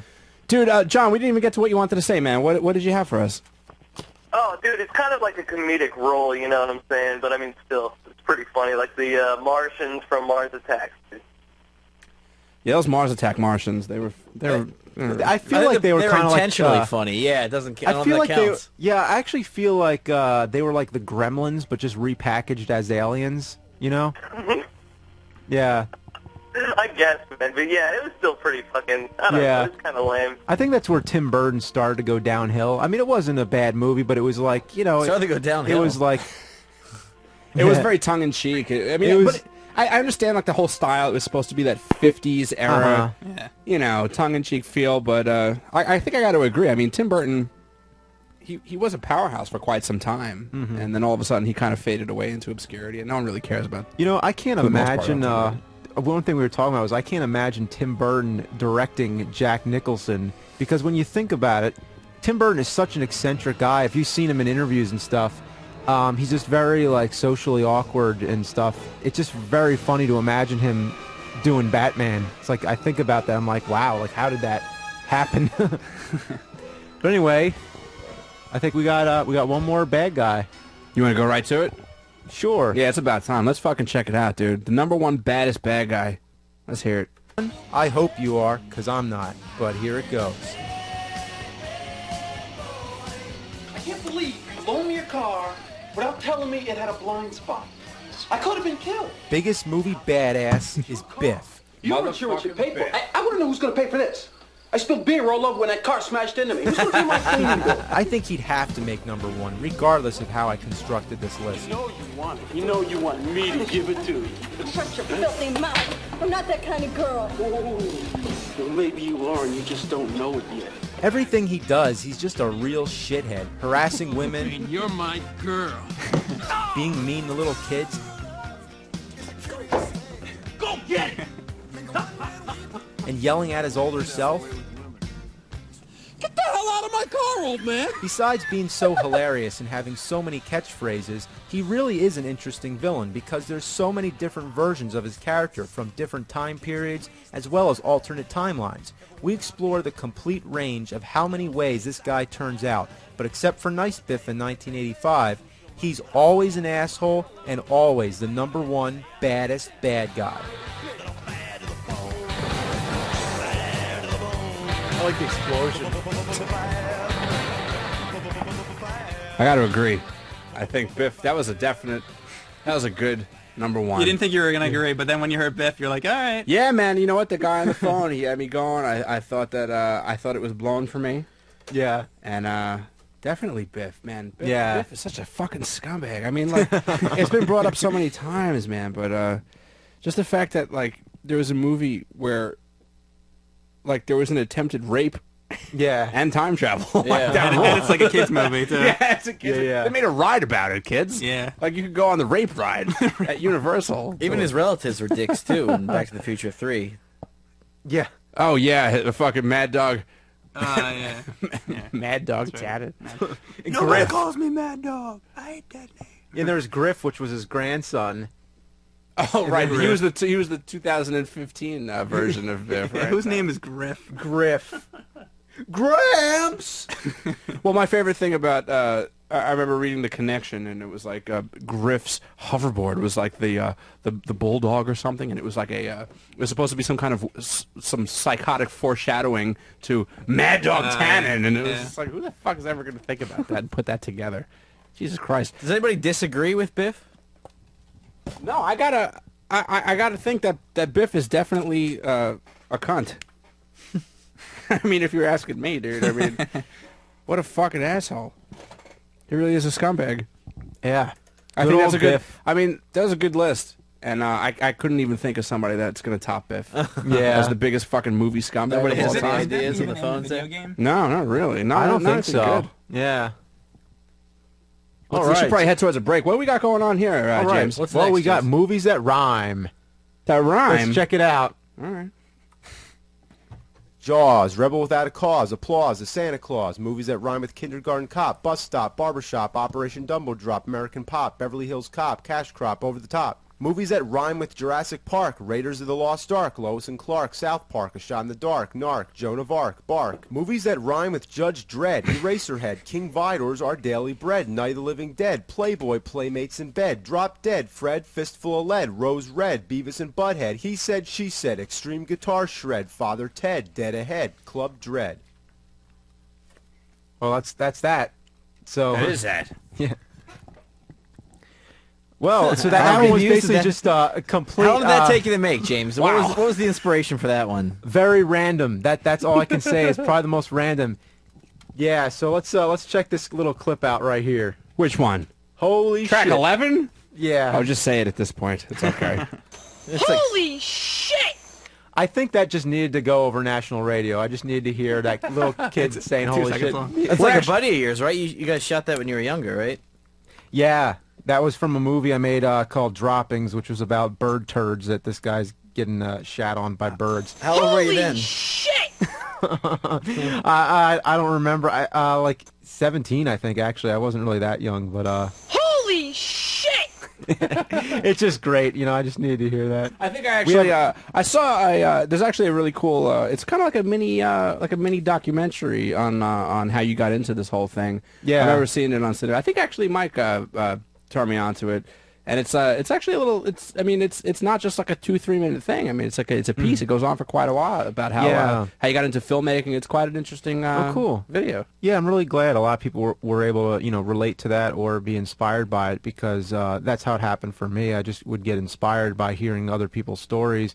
And what I have, if you go to Cinemassacre.com and then go to videos, it's usually the first one you see or under favorites, and it's basically a 20-minute documentary about how I got into movie making, and I just talk about how I used to edit movies on 2 VCRs and shoot in my backyard and stuff.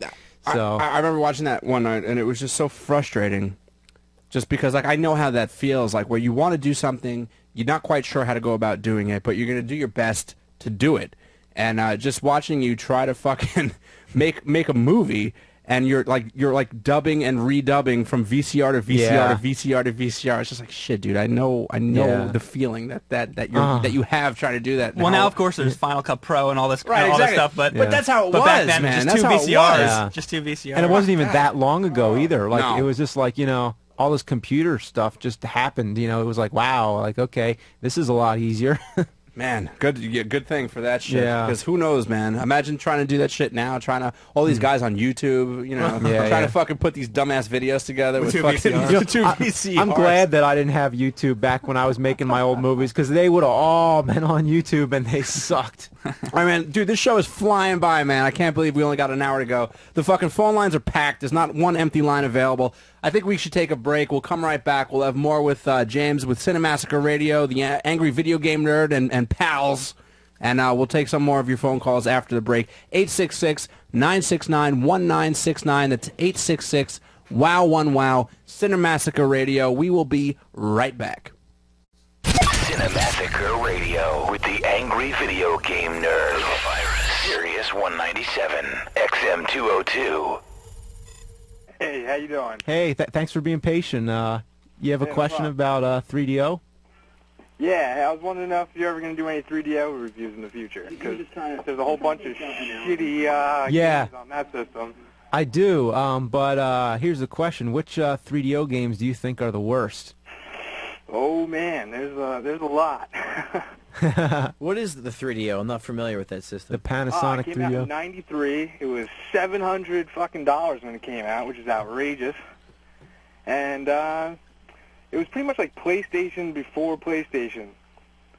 It had like It was $700 when it came out. Yeah, it was like one of the first CD games. Yeah. Very reminiscent. It was bad. In my opinion, it was very reminiscent of what the TurboGrafx CD add-on ended up being. Yeah. The Turbo Duo. Yeah, and it's funny because I always thought that it's so funny when you look back at some classic game systems like 3DO. Not like it's a classic system, but it does have its place in history.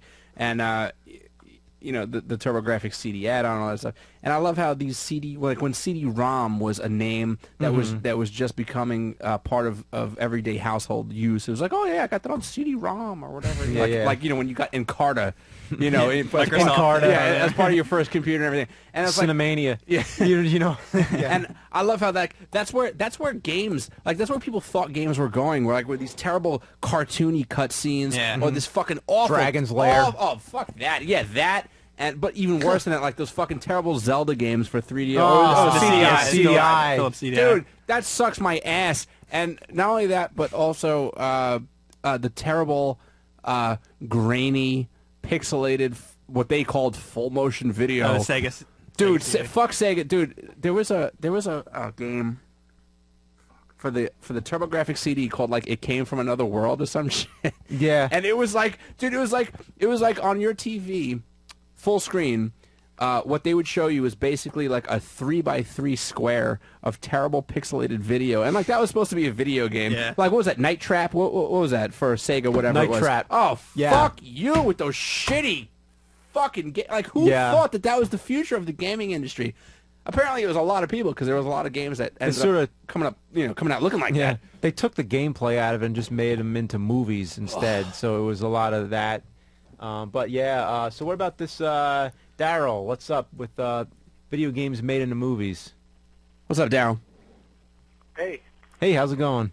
Good, James. Big fan, man. Since when you were the Angry Nintendo Nerd, before you had to switch to Angry Video Game Nerd. But I was going to go back to, you guys are talking about what video games were really crappy, or what movies were really crappy video games.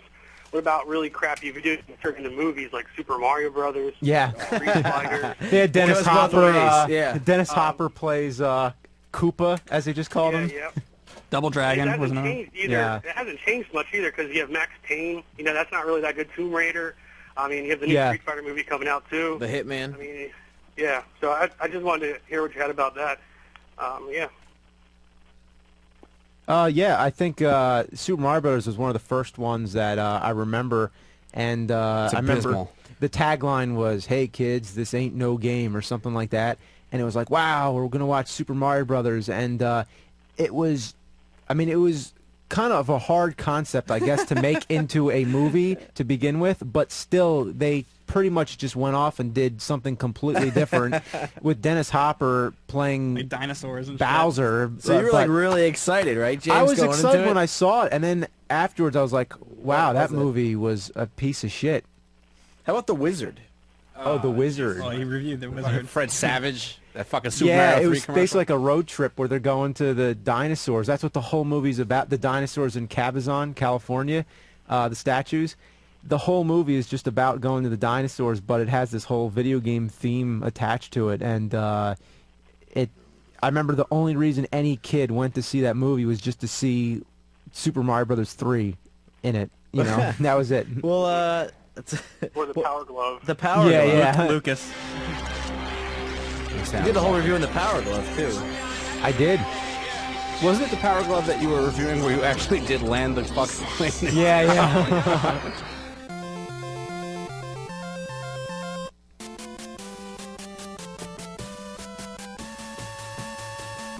I love the Power Glove.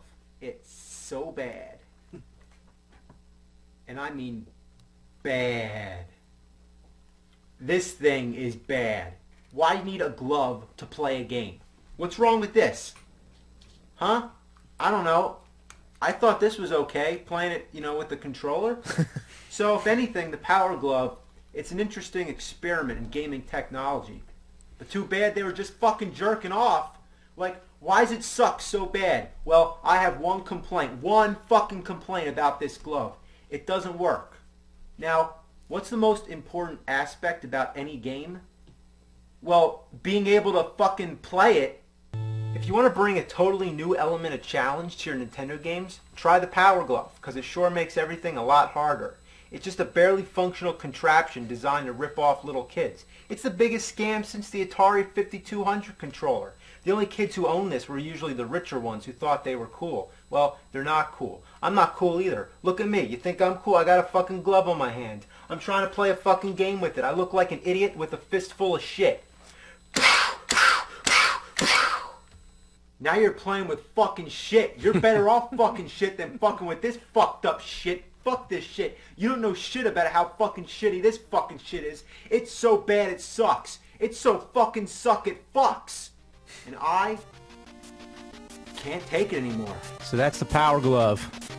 Yeah, but you know what though? I gotta bring up a debate that's probably been. I mean, I'm sure I'm not the first one to even think about it. But I mean, come on.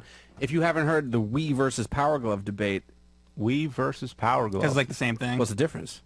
I mean, basically the Wii is the fucking Nintendo with Power Glove. Nintendo that works. seems like they've always been trying that same thing. They're always doing like the trying to make games interactive and doing different things like that. So yeah, it is very similar. It worked Totally finally. is. Yeah, it works now, so that's the whole point. Well, some games don't work as good as others, but I can't. I mean, I try. I really do. I try, and I know James that you're a big fan of the Wii, but I can't. I try and I try, and I can't get past Wii Sports. Like if there's another game, like I tried the Mario Kart, it's kind of cool for a few minutes. Mario Galaxy, you I enjoy can't stand. Wii Sports, but then once you get past that, you're having I have a tough time getting into these games. There's not No, many I totally other games that are understand. too good. There's not a lot on the Wii. I don't Smash think. Brothers is pretty good. There's a few good ones, but Yeah, Zelda, the Twilight Princess. Zelda game is really good, but it's like once you play all those, you're kind of just, I think there's not really a lot left. We should take some calls. We got a lot of calls, man. I mean, these fucking lines are crazy. Let's get this guy wonders about new reviews. Yeah, you've been waiting an hour on the line. Let's do some quick answers, though. Quick questions, quick answers.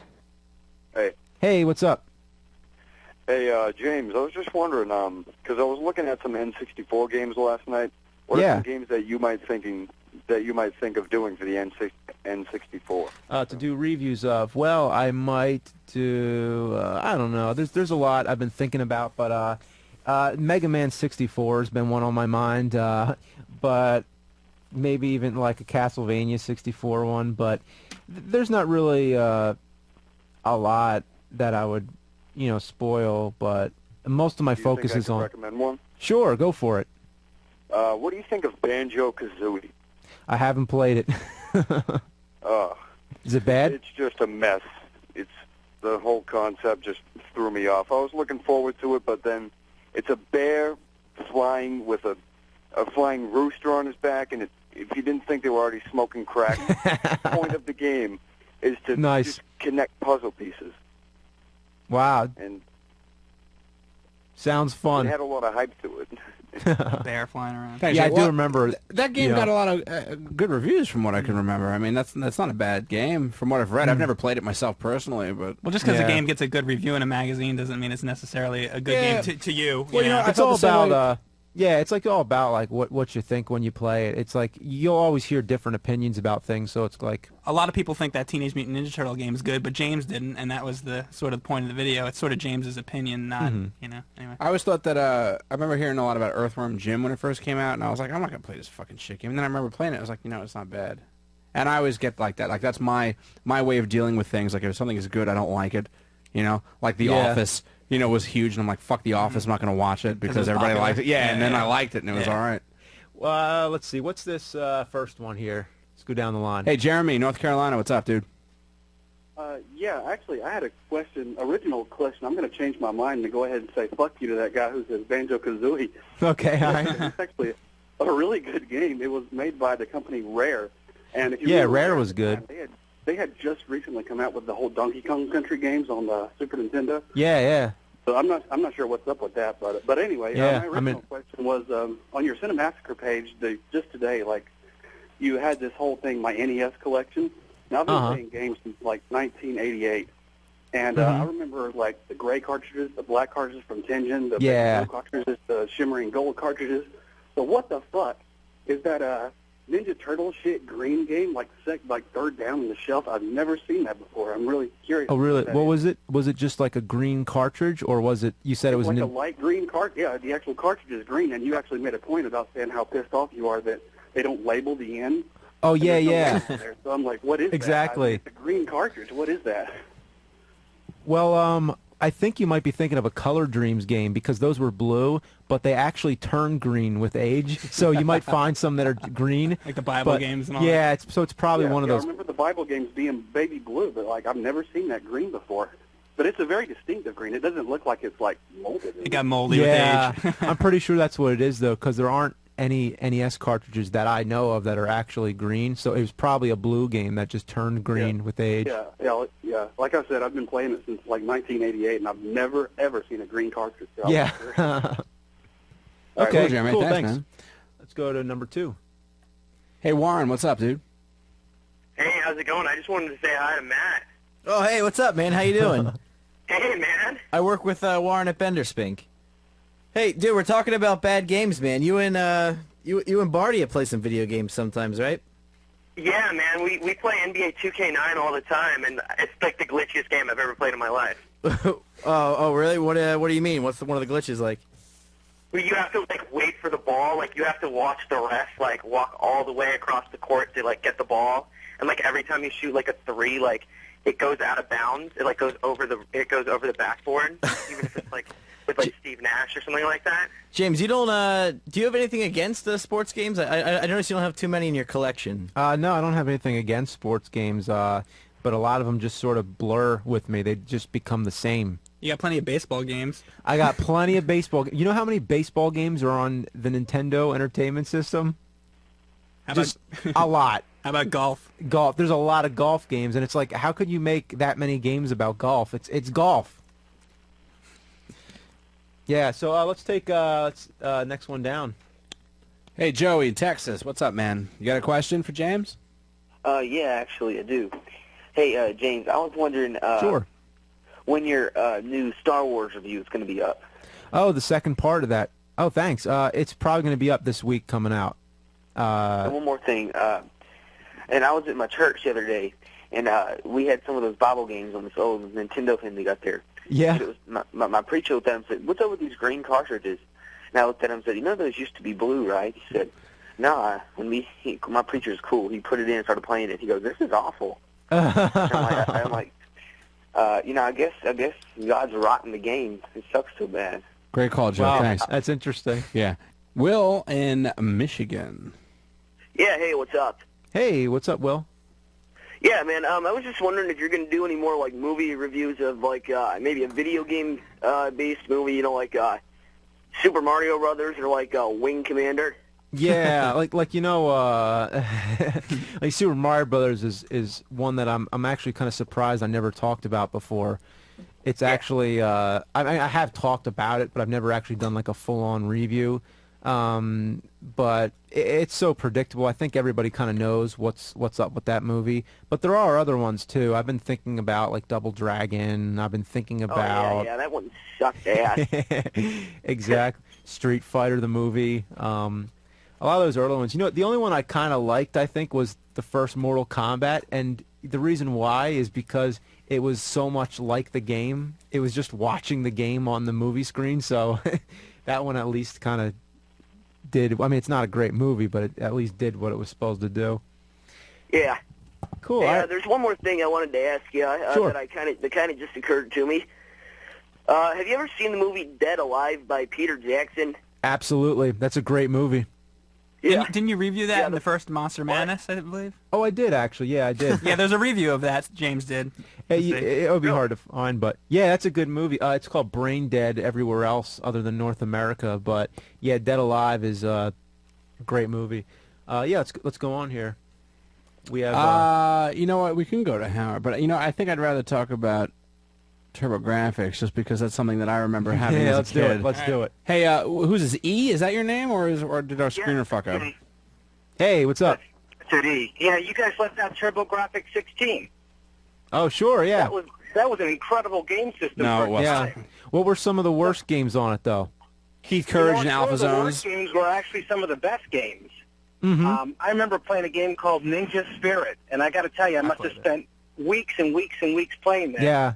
Incredible game, and then the ending, you have to jump off a cliff, and there's like a million ninjas jumping up at you with swords. Uh-huh. There was some type of a pattern that you had to follow, but after about 5 days, you just went nuts and pulled the cord down. You know, I actually played on the TurboGrafx 16 CD. I just played the first Street Fighter for the first time. Oh my God! How And- bad is that? Yeah. How fucking bad is that game? It's First like Street I was Fighter trying ever. to do a Hadouken for like 10 hours. The control on, and I think. Hey, thanks for the call. So there actually is a first one. E. Yeah, and you know what? For some reason, I don't know why, but they decided to call it Fighting Street. Yeah. And dude, this game, I remember my friend had it, and I was so jealous because he had the TurboGrafx CD thing, and he had Fighting Street, and it was so bad. Like, you could not pull off any special moves. controls are horrible. Dude, if you pulled off a special move, it was just like, wow, What this characters guy's did really you play good. as? You could play as like Ryu and Ken. Ryu. It's Ryu, Ken, and like that's it. I think there was one Sagat's other in it, person, maybe, or well, Sagat's in it, but I don't, you couldn't play as him. I Yeah. think it was either you were either Ken or Ryu. That was That's it. crazy they made a sequel to a game that was that bad. Yeah. It was called Fighting Street. It's not Street Yeah, imagine Fighter. they did it with like Yeah. a movie. Well, the actual game is called Street Fighter, but then when they took it onto the TurboGrafx 16 CD, they called it Fighting Street. So the arcade was Street Fighter. So weird, Dude, when you Yeah. play bad game, I mean, you're pretty mild mannered. I know, like your character, but like when you get jammed on a game, like, do you ever throw the controllers? Do you ever, I just turned the fucker off. yeah, you just Dude. walk away, huh? I should fucking show you You pictures. don't throw like a temper tantrum or anything. I've seen him curse sometimes playing games. Of course, yeah, because when you play a game, the expression that comes out your mouth more than anything is fuck. Yeah. You play it, you fall, you die, fuck. Like Throw the that's controller what down. happens. You should see that my Super Nintendo is, well, I mean, aside from being horribly discolored, it's got all so yellow. many. Dude, it's disgusting. Yeah, It looks like, Why does that happen? I don't know. I thought it was because I smoked, but then I found out that other people's were like that too. Yeah. All those things discolor with It's like age. rotting. Yeah. It's disgusting. But I had some really huge temper tantrums, especially during Super Mario Kart. I remember playing the Rainbow Road, and I was going to get the goal, dude. I was going to do it. And then out of nowhere, last lap, I probably had like what equates to like 100 feet left to go in Rainbow Road. Donkey Kong comes out of fucking nowhere. Yeah, it's always Donkey comes Kong, out of but, nowhere. And I get the silver. Why I say fuck you, Donkey Kong? And I fucking took my controller and I smashed my Super Nintendo. Yeah. And there's a giant, maybe 2x2 hole in it. Still, It yeah, still works, still but to this holy day. fuck. Were you Yeah, just as Billy I had Mitchell some that day? friends. Oh, dude, When we Bill. would play, you find out who the chuckers were like real early, and you would just like Oh, yeah. stop and invite them over. Well, yeah, it's funny that you brought Billy Mitchell because there was a caller on the line before, and he wanted to know about what James thought about King of Kong, and it was funny because right before the show started, we were talking Yeah, about King before of the Kong show for quite started, some yeah. time, man. And I think we all agree it's a fucking great. It's a great. Yeah, it is a good movie. I was watching it, thinking to myself, "Wow, I'm watching a movie about Donkey Kong, and I'm liking it." It's Yeah, great. seriously. Yeah, but you know what? It's so much more than that. Like the characters and the stories and how, you know, the cliff notes of what we were talking about was just like I feel anyway that movie. It's like regardless of how accurately it portrayed the facts, it was fucking entertaining, and that movie made you care about every single character that was in it. And for me, that's all I need. I mean, I understand that you got to bend you got to bend the truth a little bit if you want to make something interesting. And I think that King of Kong Fistful of Quarters was a great example of that. How you can take something so almost inane as a Donkey Kong world record and make it a fucking fantastic flick. And that flick, I think when it came out on DVD, had something like 98% positive reviews on Rotten Tomatoes, which is almost unheard of. But man, some good shit. You know what we should do real quick? I know that you, James, and everybody wants to wrap up and stuff, but we got to take one more break, and then I promise we'll come back and we'll get to the rest of your phone calls, and we'll wrap up the show. You've been listening to Cinemassacre Radio. It's the first, but hopefully not the last edition, starring James Rolfe, the angry video game nerd, as you've come to know and love. And you're listening to Sirius XM 197/202, The Virus, Cinemassacre Radio. We'll be right back to wrap up in 2 minutes. You're listening to Cinemassacre Radio on the Saturday Night Virus, Sirius 197, XM 202, The Virus.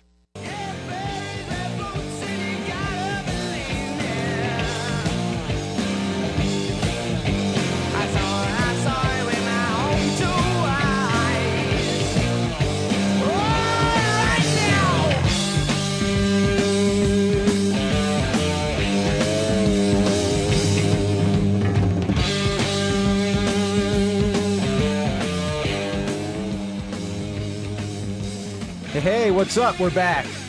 All right, we're going to take a look at this laser scope clip from one of the newer videos. This is from the NES Accessories Angry Nerd episode. This is a clip from the laser scope. I remember this. This thing was terrible. You attach this thing to your head. It was and Konami, it's like, right? Oh, yeah, it was. Dude, you know what? I'm sorry. I was thinking of the Super Scope, right? Oh, it's not that. No, yeah, laser it's the one you put on your close. head. Yeah, I though. remember. All right, It's let's take a listen real quick. Next up, oh boy, the Konami laser scope. Now I just want to go on record by saying I fucking love Konami, but this thing reeks of ass. It's essentially yet another form of the zapper, but it's voice controlled. To shoot, you say fire. Fire! Fire! Fire! Fire! Fire! Fire! Fire! Fire! Fire! Fire! Fire! Fire! Fire! Fire! Fire! Fire! Fire! It also has headphones, and it advertises on the box that you can use it for your Game Boy or Walkman. Just detach the scope module. Yeah. Wow. Yeah, I would look so cool walking around listening to my iPod with this fucking thing on my head. It also advertises that parents will love what they don't hear. It says, while the laser scope surrounds the player with the sounds of exciting gameplay action, non-players can listen to music, read a book, talk on the phone, or have a conversation in the same room. Yeah, while you're saying, fire, fire, fire, kind of defeats the purpose, right? Fire, fire, fire, fire, fuck. I didn't say fire, I said fuck. Fuck. Fuck fire. Fuck. Fuck. Ass. You can say anything. Shit. Bitch. Cunt. Fuck. Fart. Fuck. Wow, I just shot down a duck by saying fuck. Yeah, so that's the laser scope. It's this thing you just put on your head, and it's like you talk into it. It's like a headset, and apparently you control the game voice controlled, and that was basically my take on that. So, yeah, let's take some more calls. Who you want? Let's take number one. Marcos. Hey, what's up? Marcos. Hey, I'm here. Hey, James, I got a question for you. Mm-hmm. Hey, ever played a game called Conker's Bad Fur Day by Rare? I haven't, but I've heard of it. I really highly recommend you play it. It's like hilarious. And also it's made from the same company as, Banjo-Kazooie, as the other guy talked about. Well, yeah, what do you think? Is it good? Is it bad? It's amazing. I'm just saying, like, it ties in with a lot of movies like Alien. Like, it just fucks around completely with everything. Like, yeah. In the game itself, it, like, has Banjo-Kazooie in it. Like, tying around it because it's made from Rare. Cool, thanks a lot. I'll have to check it out. Let's take two. We're just going to blow through calls. Ian, what's up, dude? TurboGrafx. Oh, hey, what's up? Hey, James. Hey. No, I'm a huge fan, and but I had a question for you. I was wondering if you're going to do a review on TurboGrafx 16 at any point. I'm hoping to, yeah, but the question is, what are the worst games on it? What would you recommend? I don't know. I was trying to pick. I only had a couple of games for the system, but I love Bonk's Revenge. I don't know. I don't really have a worst. Ninja Spirit was okay, you know. Yeah. That's the hard thing, finding the bad games. Yeah. Because that's what it's got to be about. It was great that it was on, like, cards, because even video games today are on, like, CDs. It seemed like it was very revolutionary that they would have games on these little chips, basically. It was like these little cards, so it was... I remember I had a game for TurboGrafx called World Class Baseball, and there was nothing crazy about the game, but until I realized that one of the players on one of the teams, his name was PHUQU. Now, what would that sound? What would that spell out? PH. Here, I'll spell it. Hang on. PHUQU. Oh, fuck. Well, the only thing I can say... That was the guy's name on the fucking thing. I would say fucka. It was fuck you. It was fuck you. Fuck you. That was the guy's fucking name on the team, and I couldn't believe it. Uh-oh. How the fuck did this show go by so fast? What's that Atari porn one? Second from the bottom. Oh, let's go. How the hell do you ever come across the Atari porno games? People sent them to me. People send me all kinds of fucked up shit. R-rated Ninja Turtle movie. What's up? Quickly.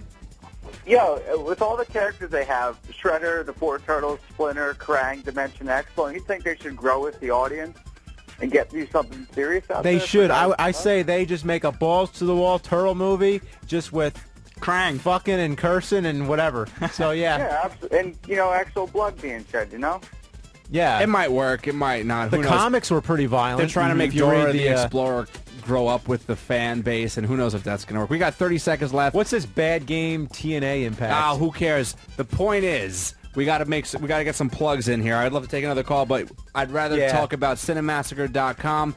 I can't say enough about the guy. His video games roll. Check out Spike.com for his movie reviews. Go check it out. Go check out the reviews. Get his DVD. Some good shit. We'll do this again sometime. This concludes Saturday Night Virus.